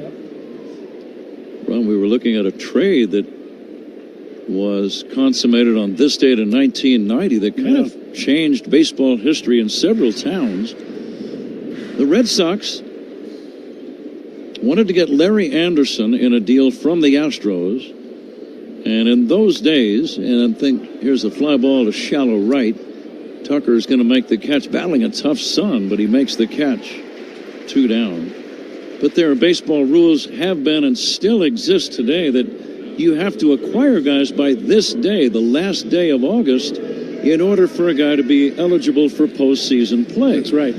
Well, on this date, August 31, 1990, the Red Sox traded a young Eastern League MVP by the name of Jeff Bagwell to the Houston Astros because they wanted to get Larry Anderson for bullpen help.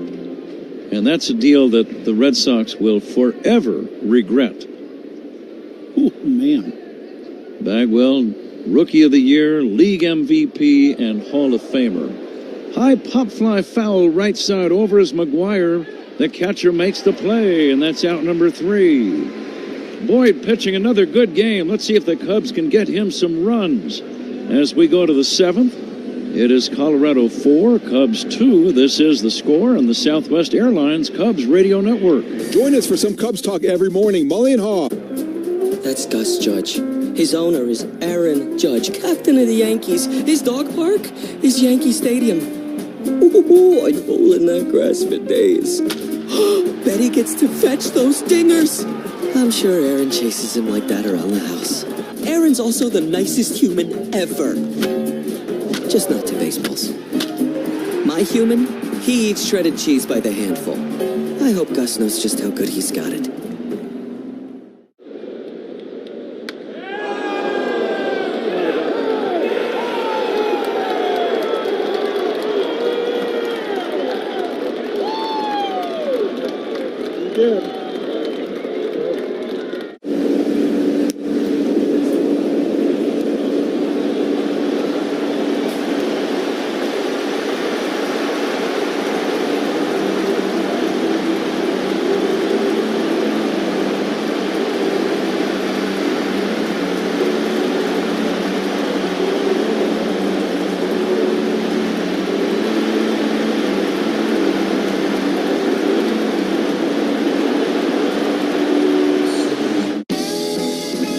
Gosh, we've gone to Sea Dogs games since we were kids. I've been coming to see the Sea Dogs for the last 30 years. Great experience.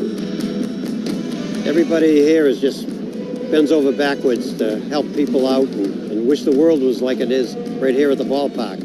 We've always wanted to be more than just a baseball team. We want to be strong, active, contributing members of the community. And I think that effort is seen by the people and the fans. Dale, bring the fun home. Getting ready for the top of the 7th here at Coors Field. It's the Rockies 4 and the Cubs 2. The 7th inning is sponsored by the new Volvo XC90, designed for life. Pat? All right, time to see if the Cubs can rally in this ball game. Willie Castro will bat left-handed. And there is a new pitcher in the game for Colorado. He is a right-hander. We will identify him momentarily.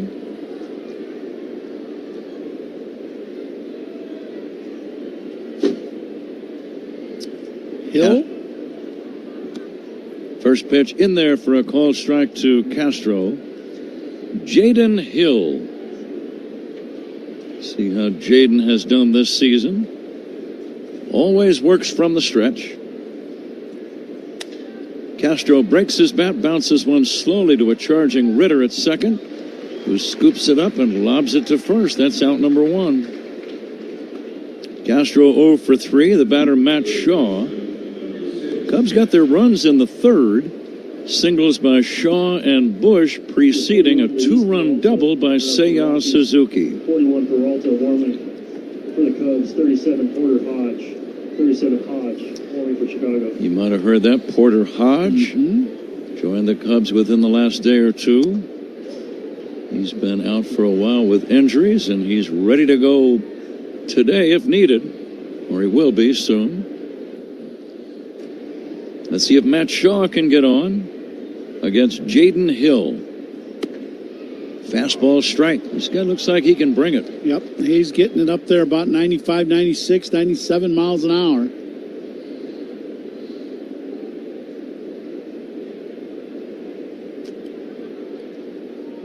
And the next offering is outside. Hardest working player of the game, brought to you by Bosch Power Tools. The more you Bosch, the more you feel like a Bosch. That very easily could be Matthew Boyd. He had an excellent outing today.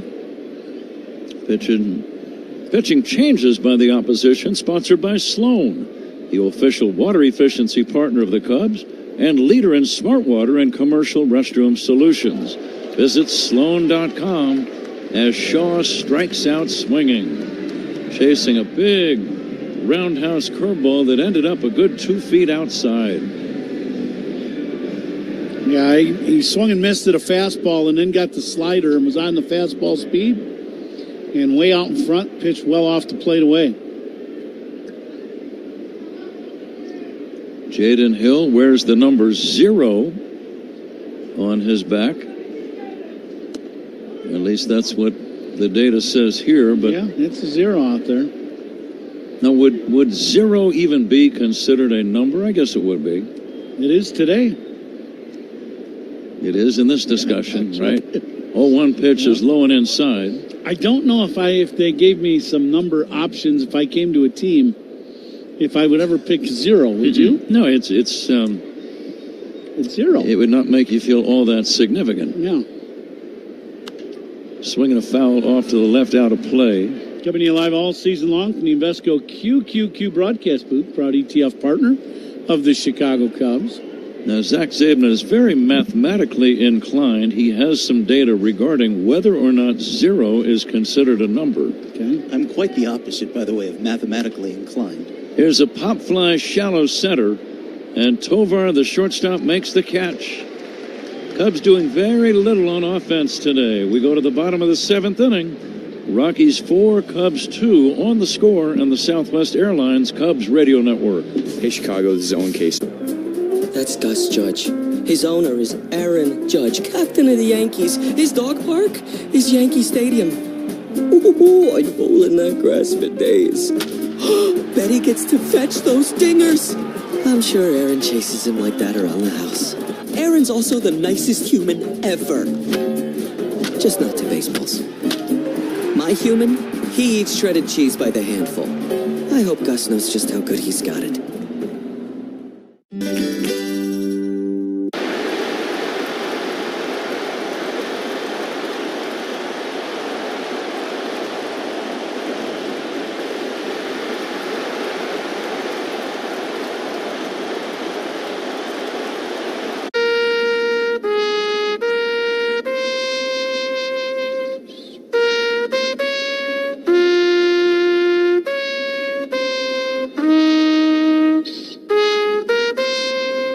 Folks, that right there is Decoy, the luckiest dog in the world. His owner is Shohei Ohtani, a myth of a man. A human who can do all this with a baseball is every dog's dream. 100-mile-an-hour fastballs, drool, 250-foot dingers, woof. He gets called a good boy in 2 entire countries. And I get Greg.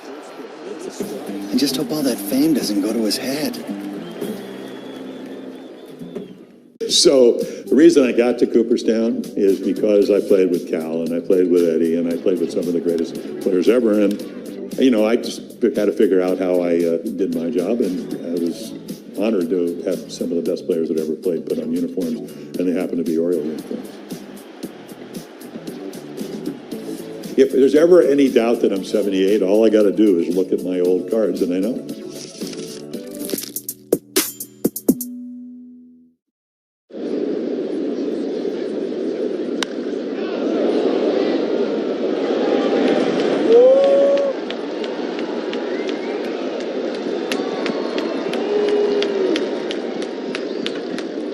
If they can rally and win today in Toronto, the Blue Jays double up the Brewers 8-4. Nathan Lucas with 2 hits and 2 RBIs for Toronto. Other finals on the board: the Mariners a 4-2 winner over the Guardians. Randy Arozarena hit a 2-run home run. The Marlins beat the Mets 5-1. The Angels shut out the Astros 3-0. Tigers beat the Royals 5-0. Jake Rogers had a 2-run triple in that game. The White Sox rally to beat the Yankees 3-2. Lenin Sosa with the go-ahead solo home run for the Southsiders. In progress, top of the 3rd. Giants leading the Orioles 1-0. Rafael Devers with a solo shot. The Rangers leading the A's 3-0 after 3 in Sacramento. Dodgers 2, Diamondbacks 0. They're in the top of the 4th. Freddie Freeman with an RBI double. Some more finals. Reds beat the Cardinals 7-4. It was the Twins 7 and the Padres 2. Red Sox beat the Pirates 5-2. The Rays a 7-4 winner over the Nationals. Pat? All right, Zach, thanks for your fine work as always. Meanwhile, Porter Hodge returning to the active roster, and he is in the ball game right now. Big, strong, hard-throwing right-hander. And he'll go to work on the Rockies, 8, 9, and 1 batters. Cubs still very much in this game. You think of all the games they've played here, and a 2-run deficit is not secure at all. But right now the Cubs are down 4-2, and it is getting late, bottom of the 7th inning.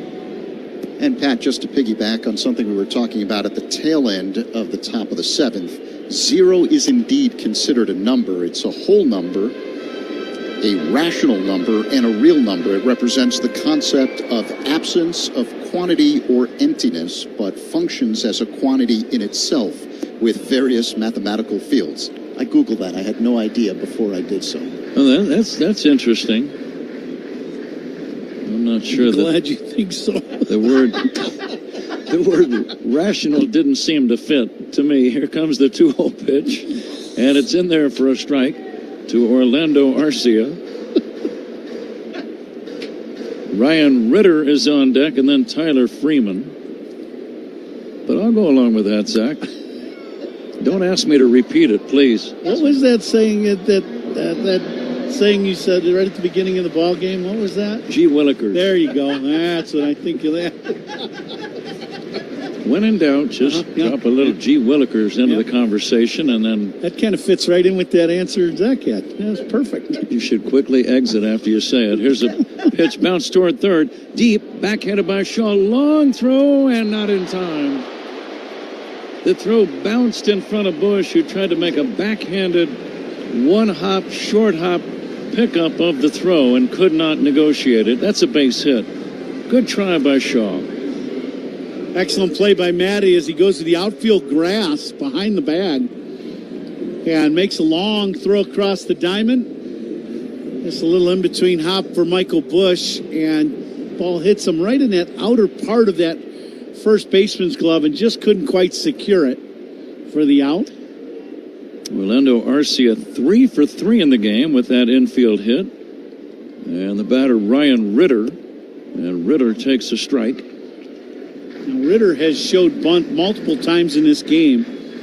You know, this would be a situation late in the game where you would expect him to maybe try to bunt and get a runner in scoring position. The next offering, in there for a call, strike 2. Right now, you'd want to play for a run maybe if you're Colorado. You know, you got a 2-run lead, and now he's not bunting. And now the strike 2 pitch. Ritter swings and fouls it, just does stay alive. Cubs are home tomorrow. And final game on the West Coast trip, always a challenge. Generally, you've been involved in a lot of games, tough games. You've lost some games.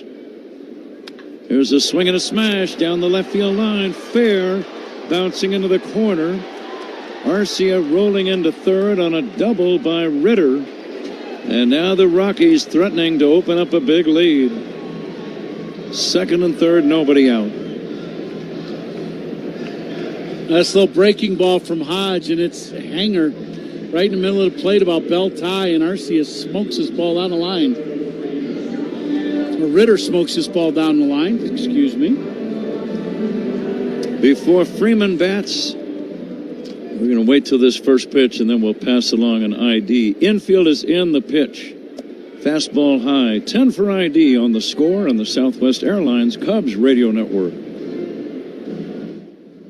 Covering the Cubs and all of Chicago sports on the Rahimi and Harris Show. Middays 10 to 2 on WSCR Chicago, WBMX HD2 Chicago, and Odyssey Sports Station. The 1-0 is inside. Those could be 2 very big runs at second and third right now. 4-2 Rockies. 7th inning, nobody out. Breaking ball away. 3-0.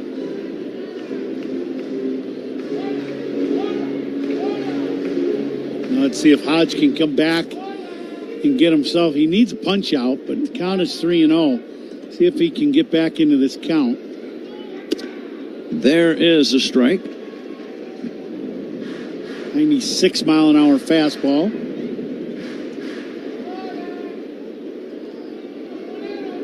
Again, the infield in all the way around. The 3-1 fouled away. Now you need a strikeout, Ron. What pitch is on your mind? Well, it looks like to me like Freeman's a little tardy on his fastball.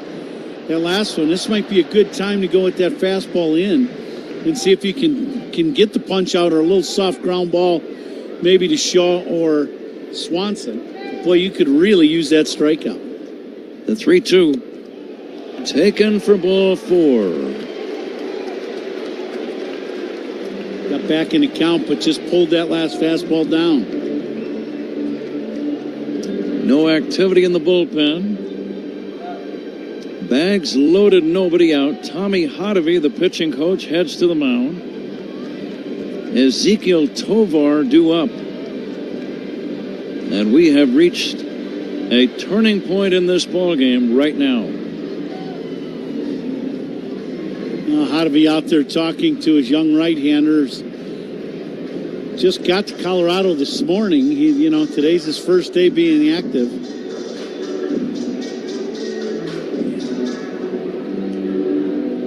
Cubs are at Wrigley tomorrow, an afternoon game against Atlanta. Maybe we will see you at the friendly confines tomorrow.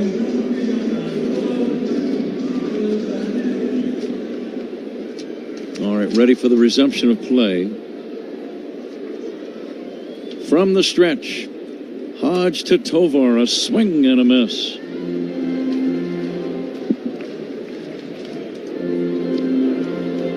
Colin Ray starts for the Cubs tomorrow at 3:05 against Spencer Strider of Atlanta. The next pitch low and away for a ball.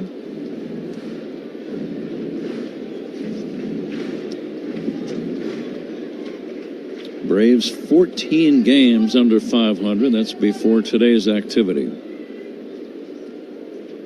Now the 1-1 from Hodge. Lifted foul out of play.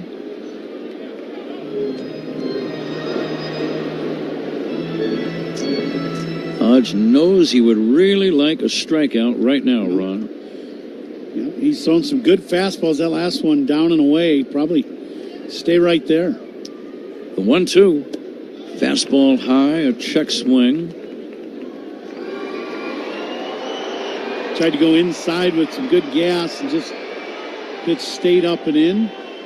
There's always something about that first appearance after you've been out with an injury for a while. Just a little extra jittery, and it's jittery enough being a big league pitcher. Here comes the 2-2. Fouled away off to the right.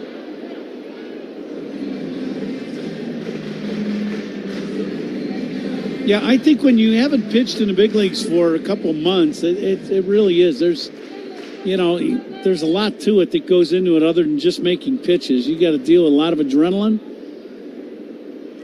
The pitch to Tovar, inside and high, ball 3. He was ahead of him 0-2, and now it has run full. Arcia at third, Ritter at second, Freeman at first. They take their leads. And the payoff pitch from Porter Hodge to Tovar. Swing and a miss, strike 3. He might have chased ball 4. It looked like it was off the inside edge to me. Yeah, this pitch is inside. It's not high, but it's inside. Top of the zone. Tovar swings at this inside breaking ball. And Cubs catch a little bit of a break there. Now you got options. A ground ball to the middle infielders. If it takes them towards the second base bag, they can flip a pair. If it takes them forward, they can throw home. Brenton Doyle, the batter. Doyle drove in a run with a third inning single today. He's got 52 runs batted in. He takes ball 1. Porter Hodge from the stretch brings it. Fly ball to right. It'll drive in a run. Tucker makes the catch. Tagging and scoring is Arcia. And Colorado now leads 5-2. 2 outs in the inning. Doyle with his 52nd run batted in. Well, Doyle does the job, right? You're looking for a ball that you get up and out over the plate that you can drive and keep fair, but drive in at least 1 run, and he does exactly that by hitting a deep fly ball to right. 2 down in the inning. Runners holding at first and second. Jordan Beck, the batter. Beck swings and misses.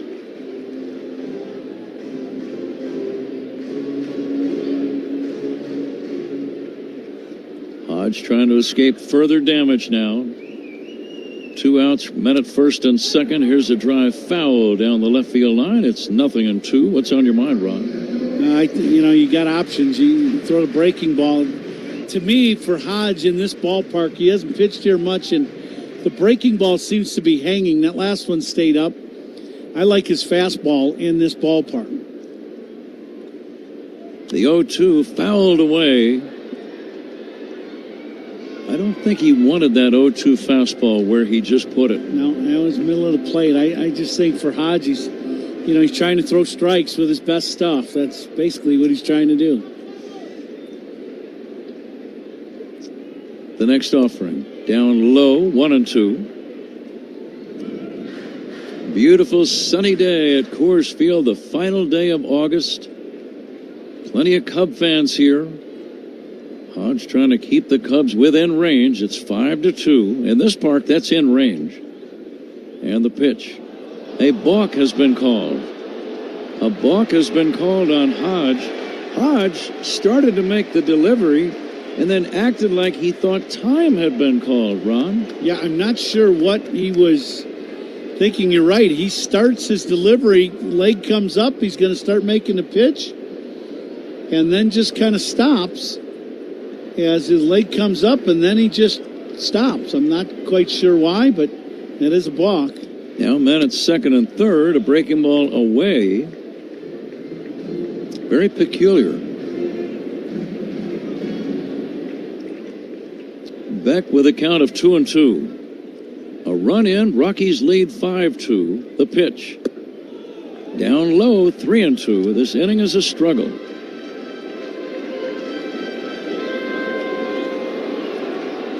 Activity starts in the Cub bullpen. Kyle Karros on deck. Jordan Beck waits. The pitch. Fouled on the ground right side. Probably the best breaking ball Hodge has thrown so far. He got that one down and away. I think that's Rogers throwing down in the Cubs bullpen. It is a 31-pitch inning for Hodge, and it's not over yet. And the 3-2. Up and in, ball 4, not close. Second walk in the inning. 17, Taylor Rogers, warming up for Chicago. 17, Rogers, warming. Taylor Rogers, a left-hander, getting up. I don't know if he has been up long enough, Ron, to call him into the game. No, he is just starting to throw from the rubber. So I don't believe so. Reese McGuire, the catcher, being told to go out and start a conversation with Porter Hodge. Cubs trying to stall just a little bit. I'm watching Rogers. He's trying to get ready as fast as he can possibly go. It is a nice warm day, so it won't take that long, but you do need, 15, 20, 25 pitches? Yeah, absolutely.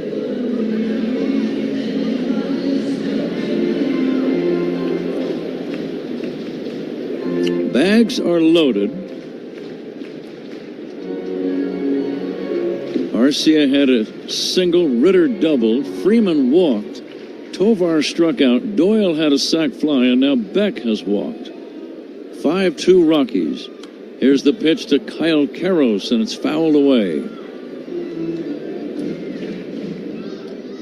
Karros 1 for 11 in the series. Today he has struck out and flied to center twice. Rockies at every station. The pitch low and outside.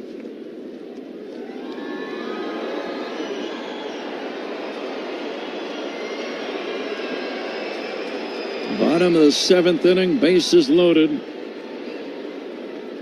And now the 1-1. Just missing inside. That's a pretty good pitch. Just missed. That was borderline down and on the inside corner. Could have went either way. Yeah. Hodge trying to get out of this. The 2-1 to Karros. Swing and a miss. What do you like on 2-2? I like his fastball. I really do. I think that last breaking ball, Karros was looking to pull it and got underneath. But that pitch stayed right in the middle of the plate. And the next offering, check swing, no swing. That ball was a breaking ball that ended up way outside and low. Karros just able to check in time. Porter Hodge now takes a moment to tie his shoelace on his right foot. Well, now all the runners will be going 3-2, 2 outs, bases loaded. Talk about a big pitch in the ballgame. And it'll be his 38th pitch in this inning. That's a lot. The 3-2, swing and a miss, strike 3. Cubs are still in the game, but the Rockies do add 1 run. On 2 hits, they leave the maximum. It's on to the 8th inning. Rockies 5, Cubs 2 on.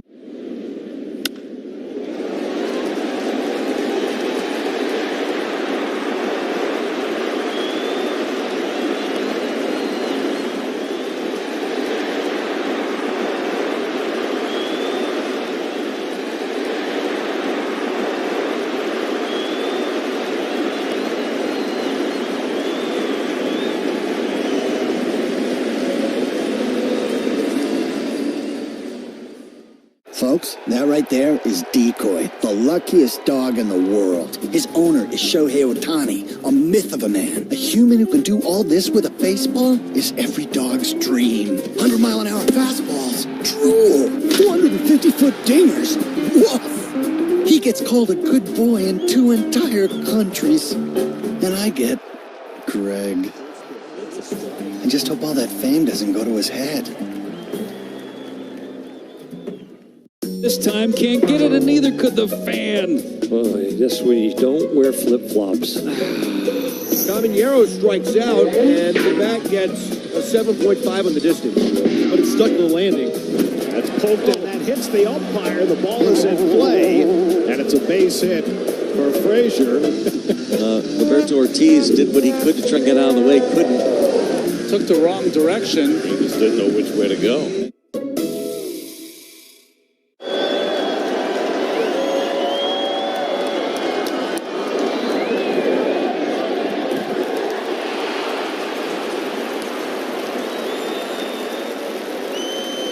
Any accident at all, call D&W Law right now. Don't hesitate. Call the 8s, 312-888-8888. Top of the 8th inning here in Denver. Cubs down 5-2. And this 8th inning is sponsored by Cars for Kids. 877 Cars for Kids. That's Cars with a K.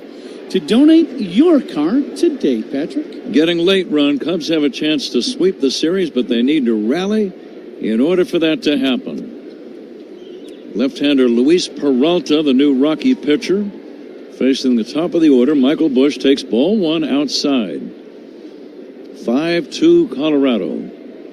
Busch 1 for 3, takes inside ball 2. Well, you think this inning, Cubs at the top of the lineup up here in the 8th. You know, you gotta get a little pushback here in this 8th inning. Peralta, not a big man. The left-hander coming back 2-0. That's ball 3. Yep. Busch would gladly take a walk. Boy, absolutely. Meat of the order, sponsored by Chef IQ Sense. Never under overcook your food again. Purchase now at chefiq.com. Busch will be taking, and he does, a strike. The attendance today, 40,264. 3 excellent crowds all weekend to watch the Cubs play here in Denver. Swing and a foul back, 3-2. And I was a bit closer than you guys. In fact, I was considerably closer. I don't like to rub it in, but Yeah, what was the attendance? What did you say? 40,264, I guess, 38. Yeah. Oh, did you? Very good. Congratulations. Zach was way down at 36, and Ron, you were even lower. Yeah, that's all right. I'm still celebrating for my win yesterday. And I don't blame you. Yeah, it's a big one. It was huge. Huge. And Zach's already looking forward to tomorrow's at Wrigley. Ball 4 to Bush. Cubs have a man on in this 8th inning.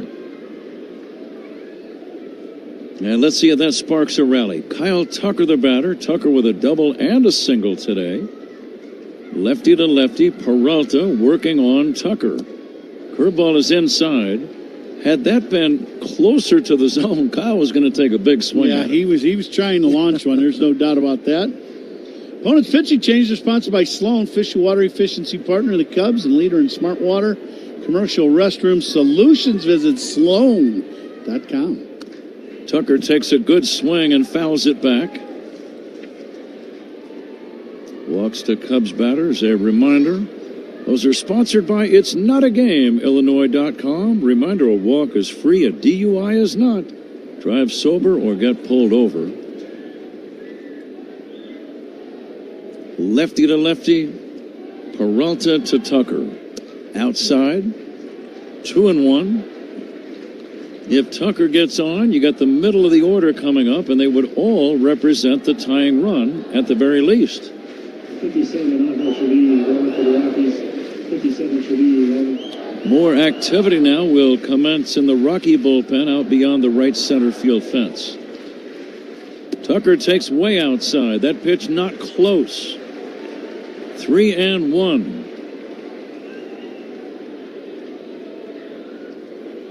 Zach has the binoculars on. He's going to tell us who the reliever is in that bullpen. And I want you to listen closely also. Here comes the 3-1 to Tucker. Check swing foul. Who is that, Zach? I think I might know who it is, but I'm guessing you're pretty sure. Yeah, it's right-hander Angel Chivi. How did you say that last name again? You heard it.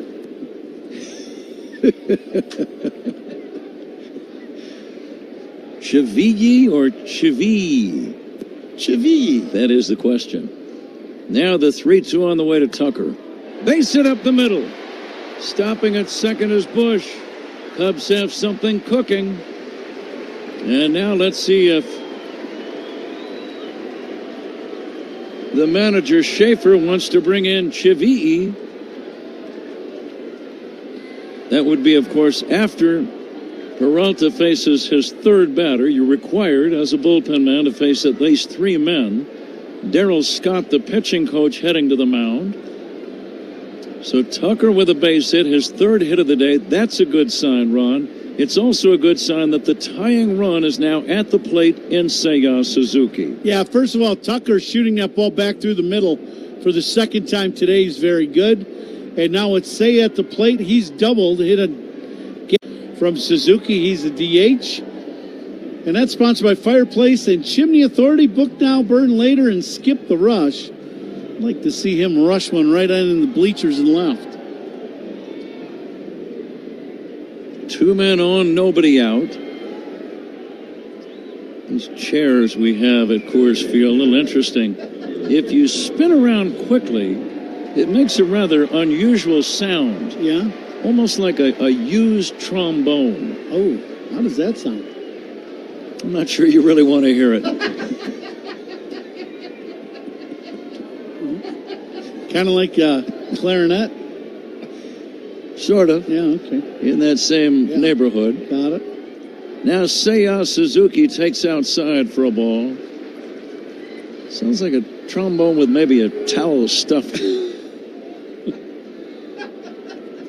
1 ball and no strikes. Cubs down by 3. The pitch to Seiya. Swing and a foul back. Oh, did he get a pitch to hit? Yeah, he got a fastball up and away, and he took a big rip at it. Just fouled it off the back netting. Chivi still throwing in the bullpen. Seiya today doubled to drive in the first 2 Cub runs. Way back in the third inning, he takes way outside. Peralta's just a little wobbly right now, Ron. Yeah, he's trying to stay away from Suzuki. Fastball away, that last breaking ball, they wanted it to be a backdoor breaking ball, but he lost it way wide. The 2-1. Fouled away down the right field line. Stolen bases by the Cubs today, and as always, are sponsored by Turo Tire. Chicago's hometown tire. Find a dealer at Turo.com. Bush at second, Tucker at first. Cubs trail 5-2, 8th inning. And the 2-2. Seiya drives into the gap, right center field. On the run as Moniak makes the catch. Tagging and going to third safely is Bush. Moniak showed good speed from right, ranging over into the alley to make the catch. Holding it first on the plate. Tucker one away, first and third. Moniak just came into the ball game for defensive replacement. And I'm telling you, he goes and gets that ball. That ball had Gapper written all over it. And he just outran the ball. Moniak has a bright red glove. But he caught that ball in. One away, tying run still at the plate. Ian Happ, the batter. Ian will bat right-handed for the first time today. Also for the Rockies, he has grounded out, lined out, and struck out. So he's due. Pitch to Ian. Fly ball, left center field and deep. Back toward the wall is the left center field. That ball is gone. It's a home run for Ian Happ. Left center field. And this ball game is tied at 5. Guys in the dugout are high-fiving each other in the Cubs' third base dugout. Happ drove it in the air run. I didn't think he got all of it, but this is Coors Field, and it just kept carrying over the left center field fence. Big swing of the bat. This is a fastball, middle, just above the knees, and Ian hits it a mile in the air. And we talked about it yesterday and today, how that real high fly ball just keeps going. And this one just carries right out over the center field wall. Big swing of the bat for the Cubs to tie the game. Crow Armstrong bounces one to first. The play to first base, not in time. Pete beats it out. The Rockies might challenge the call. Are they going to challenge? It was a bang-bang play. Alan Porter, the crew chief, right on top of it. They will challenge this call.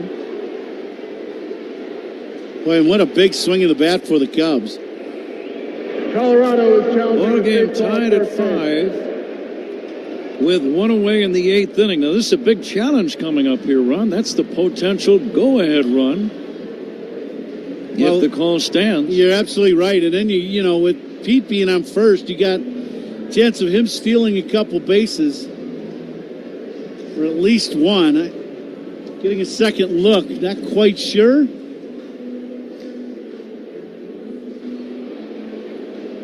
All reviews in this game sponsored by Northwestern Medicine. A second opinion is always a good idea. Get yours at Northwestern Medicine. It might be overturned. Yeah, I think he's going to be out at first base. Yeah. Bang, bang play. He's going to be out. Unless I'm not reading that one properly. The only chance of him being safe is if the pitcher did not hit the bag when he came down, but his foot comes down before Pete's.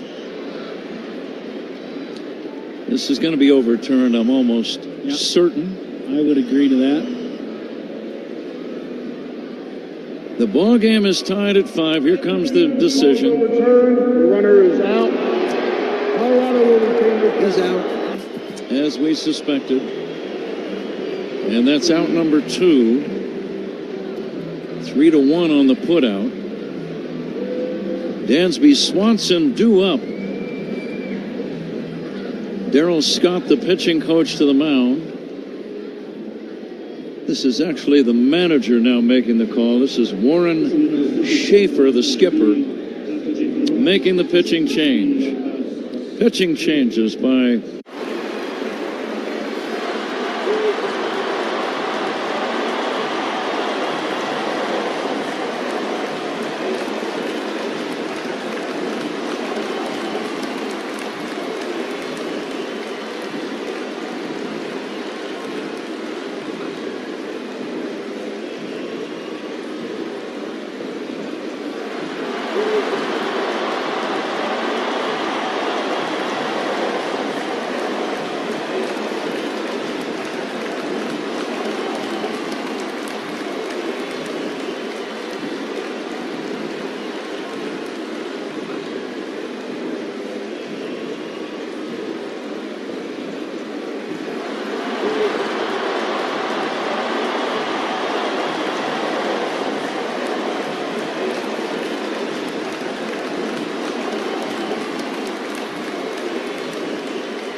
biggest moments. Xfinity. Restrictions apply. Actual speeds vary, not guaranteed. Let's check the Major League Baseball scoreboard. A whole bunch of games to get you caught up to date on. Bottom of the fourth inning in San Francisco. The Giants leading the Orioles 3-0. Rafael Devers going deep. His 28th home run. Also in progress, bottom five. Rangers 5, A's nothing. The Dodgers lead the Diamondbacks 3-1 in the last of the fifth. Pat? All right, Zach. Tie ball game. Top of the eighth inning. 2 down, bases empty. Dansby Swanson steps in. Chivilli delivers.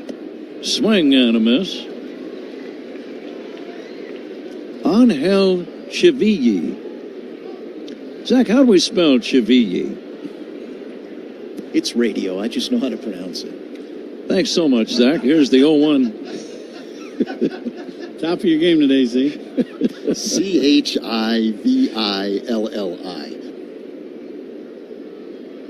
Chivilli delivers again. It's high for a ball, 1-1.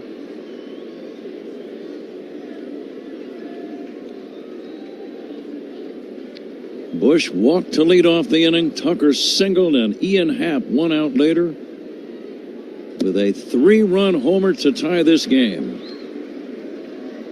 Now the Cubs trying to take the lead. 2 down, 8th inning. Swanson's had an excellent series, both with the glove and with the bat. Right now trying to keep the inning alive. Better yet, trying to go deep. He hits a fly ball to right. Over toward the line is Moniak. And with that red glove, he'll make the catch to end the inning. Cubs score 3 and get even on the home run by Happ. After 7.5 innings, Cubs 5, Rockies 5 on the Score and the Southwest Airlines Cubs Radio Network. Talking Cubs Monday through Friday afternoons with the Spiegel and Holmes Show, 2 to 6 on the Score. Folks, that right there is Decoy, the luckiest dog in the world. His owner is Shohei Ohtani, a myth of a man. A human who can do all this with a baseball is every dog's dream. 100-mile-an-hour fastballs, drool, 250-foot dingers, woof. He gets called a good boy in 2 entire countries. And I get Greg. I just hope all that fame doesn't go to his head.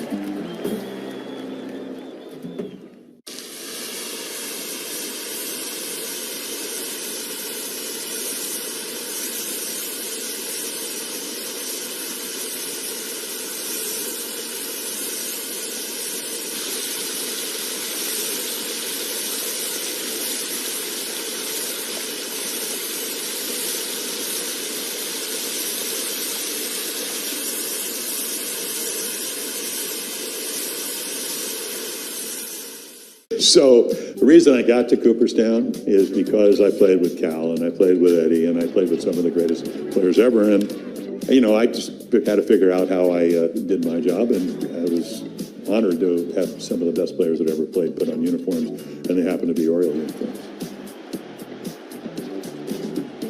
If there's ever any doubt that I'm 78, all I got to do is look at my old cards and I know.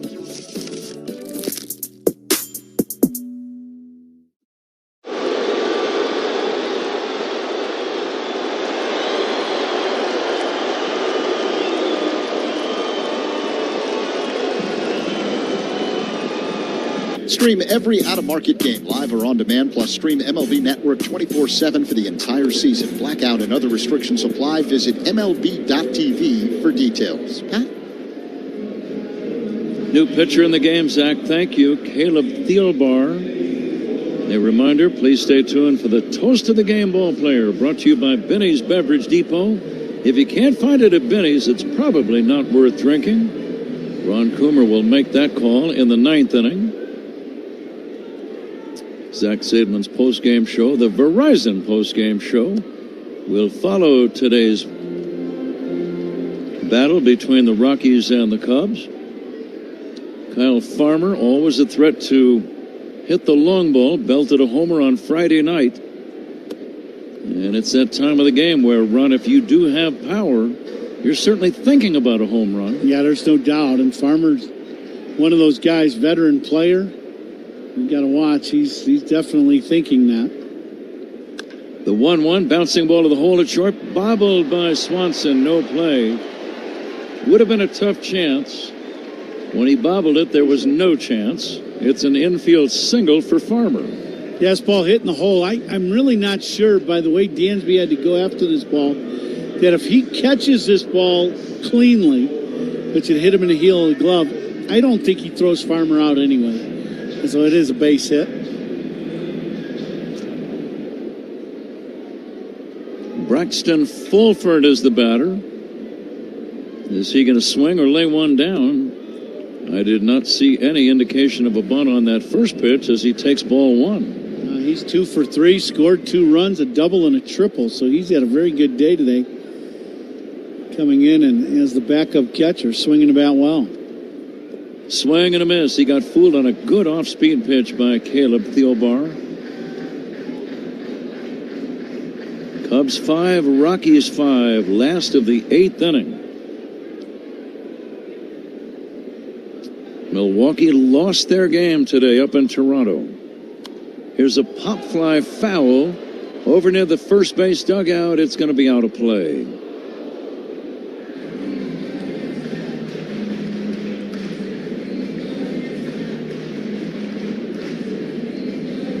Now Thielbar coming in, he's got great command and a very good breaking ball. And against Fulford, that might be the pitch to get him a little ground ball to either Shaw or Dansby. Cubs could use a double play here. And the next pitch, bouncer to shortstop. Swanson to Castro over to first, double play. You had just mentioned that, Ron. Quickly, 2 down, nobody on. A huge twin killing, and the batter is Arcia. Big pitch for Thielbar, and that's the pitch, that downward breaking curveball. The hitter sees it up in the zone and goes into the attack mode, but by the time it gets to the hitting zone, it's going downhill so fast. You hit it hard, but you stay on top of the ball, drive it right into the ground. Dansby flips it around for a 6-4-3 double play. A drive toward right field. It's going to be playable for Kyle Tucker, and the inning comes to an end. Farmer singled, but Fulford bounced into the double play. Arcia lines out to right. No runs for Colorado. We go to the 9th inning. That's Gus Judge. His owner is Aaron Judge, captain of the Yankees. His dog park is Yankee Stadium. Ooh, I'd bowl in that grass for days. Bet he gets to fetch those dingers. I'm sure Aaron chases him like that around the house. Aaron's also the nicest human ever. Just not to baseballs. My human, he eats shredded cheese by the handful. I hope Gus knows just how good he's got it.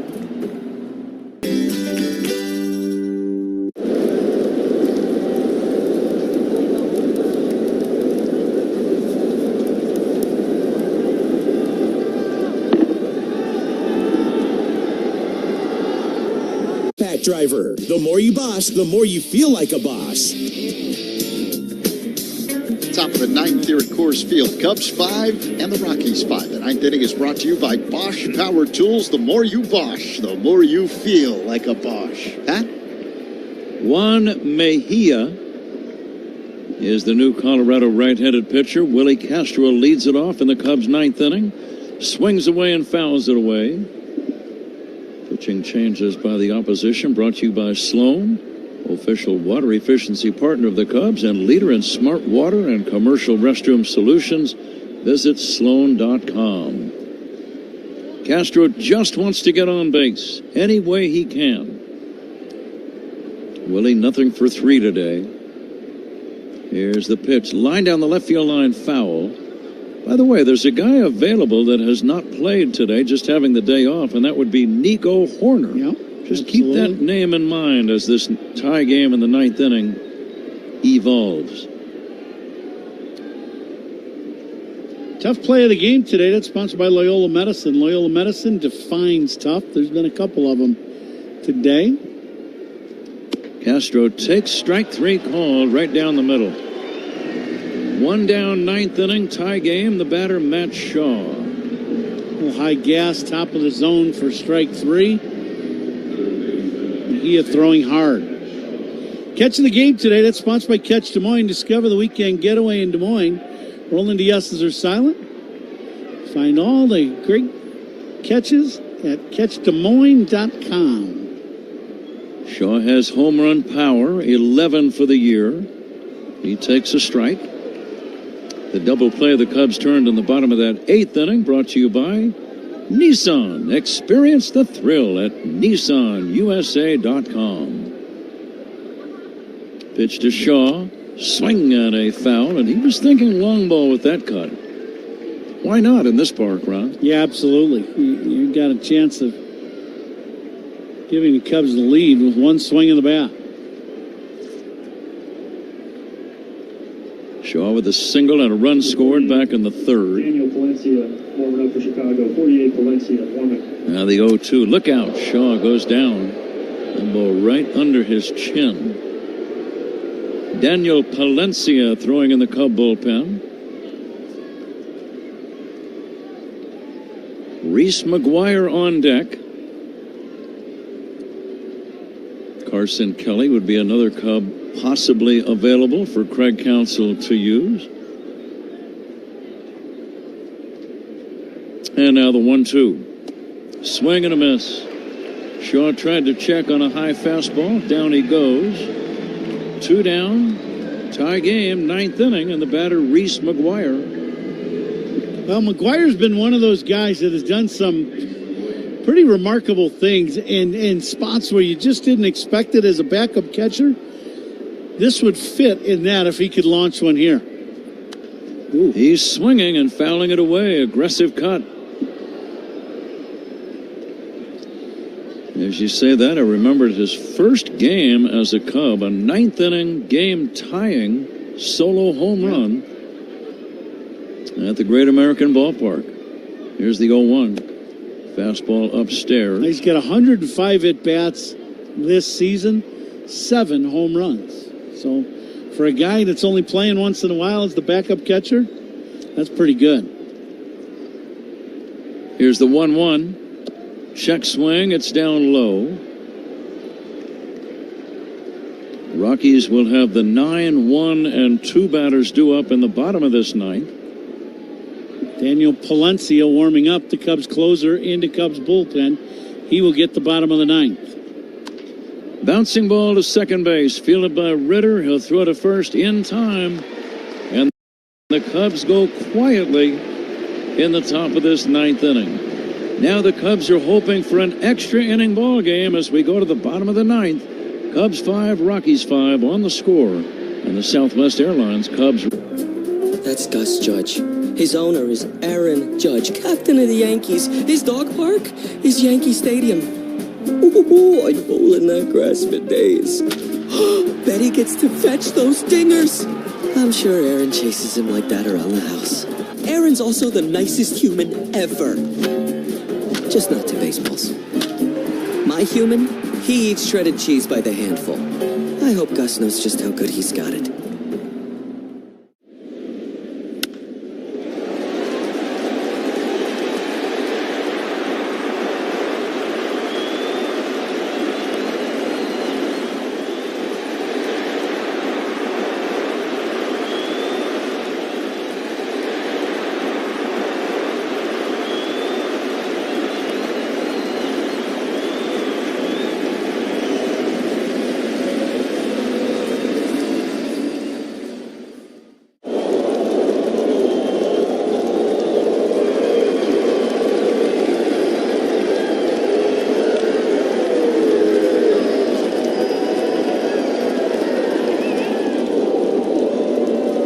lot of fans and collectors will look at the T206 set as the more famous of the sets that were produced in the early part of the 20th century. And certainly they would carry more financial value. But when you talk to collectors, some will tell you that these T205s are actually more physically attractive. They're maybe the most physically attractive cards produced prior to World War II.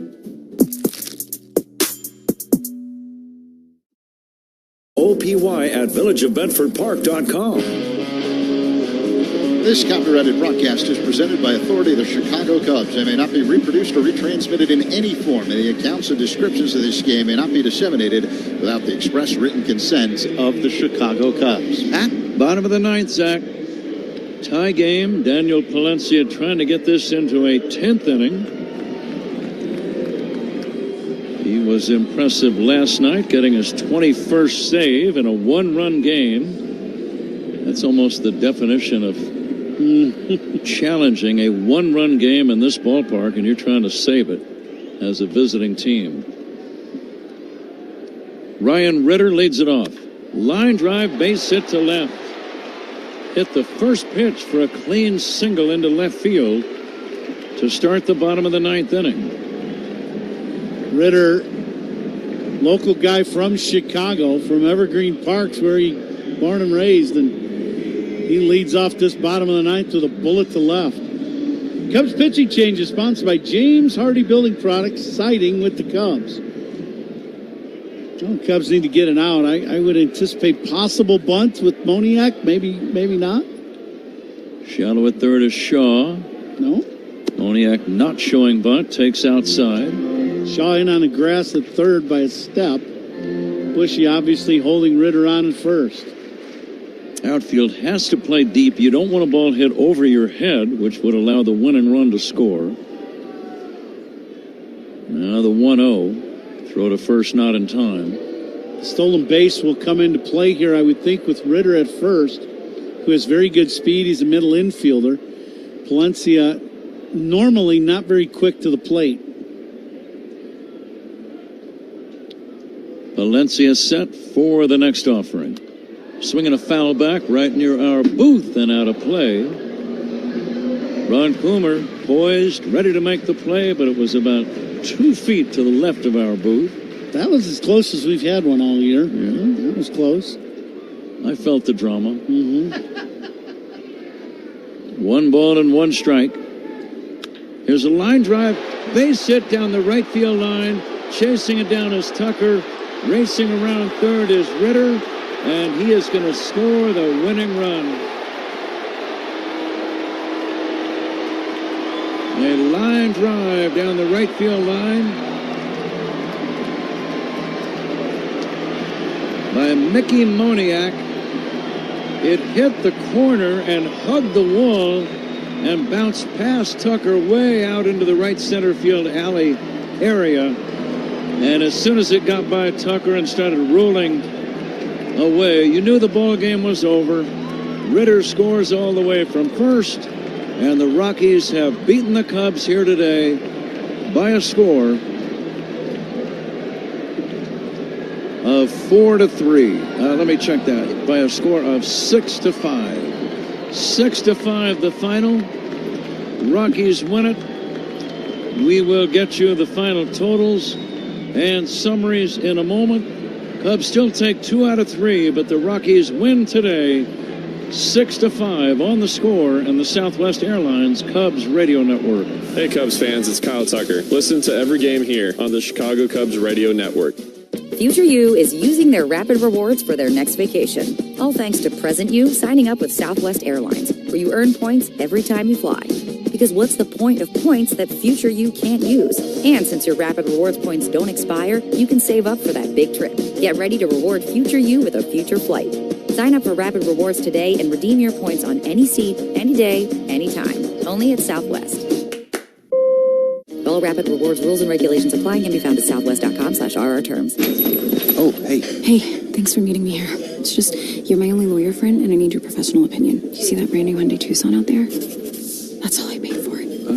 Let me get back to you on that. Deal's so right, it almost feels wrong at the Hyundai Getaway Sales Event. Get 0% APR for 60 months, plus 0 payments for 90 days on all Hyundai Palisade, Santa Fe, and Santa Fe hybrid models. And check out our other great deals at your Hyundai dealer today. Offer ends September 2nd. Call 562-314-4603 for details. Lowe's has the Labor Day deals you need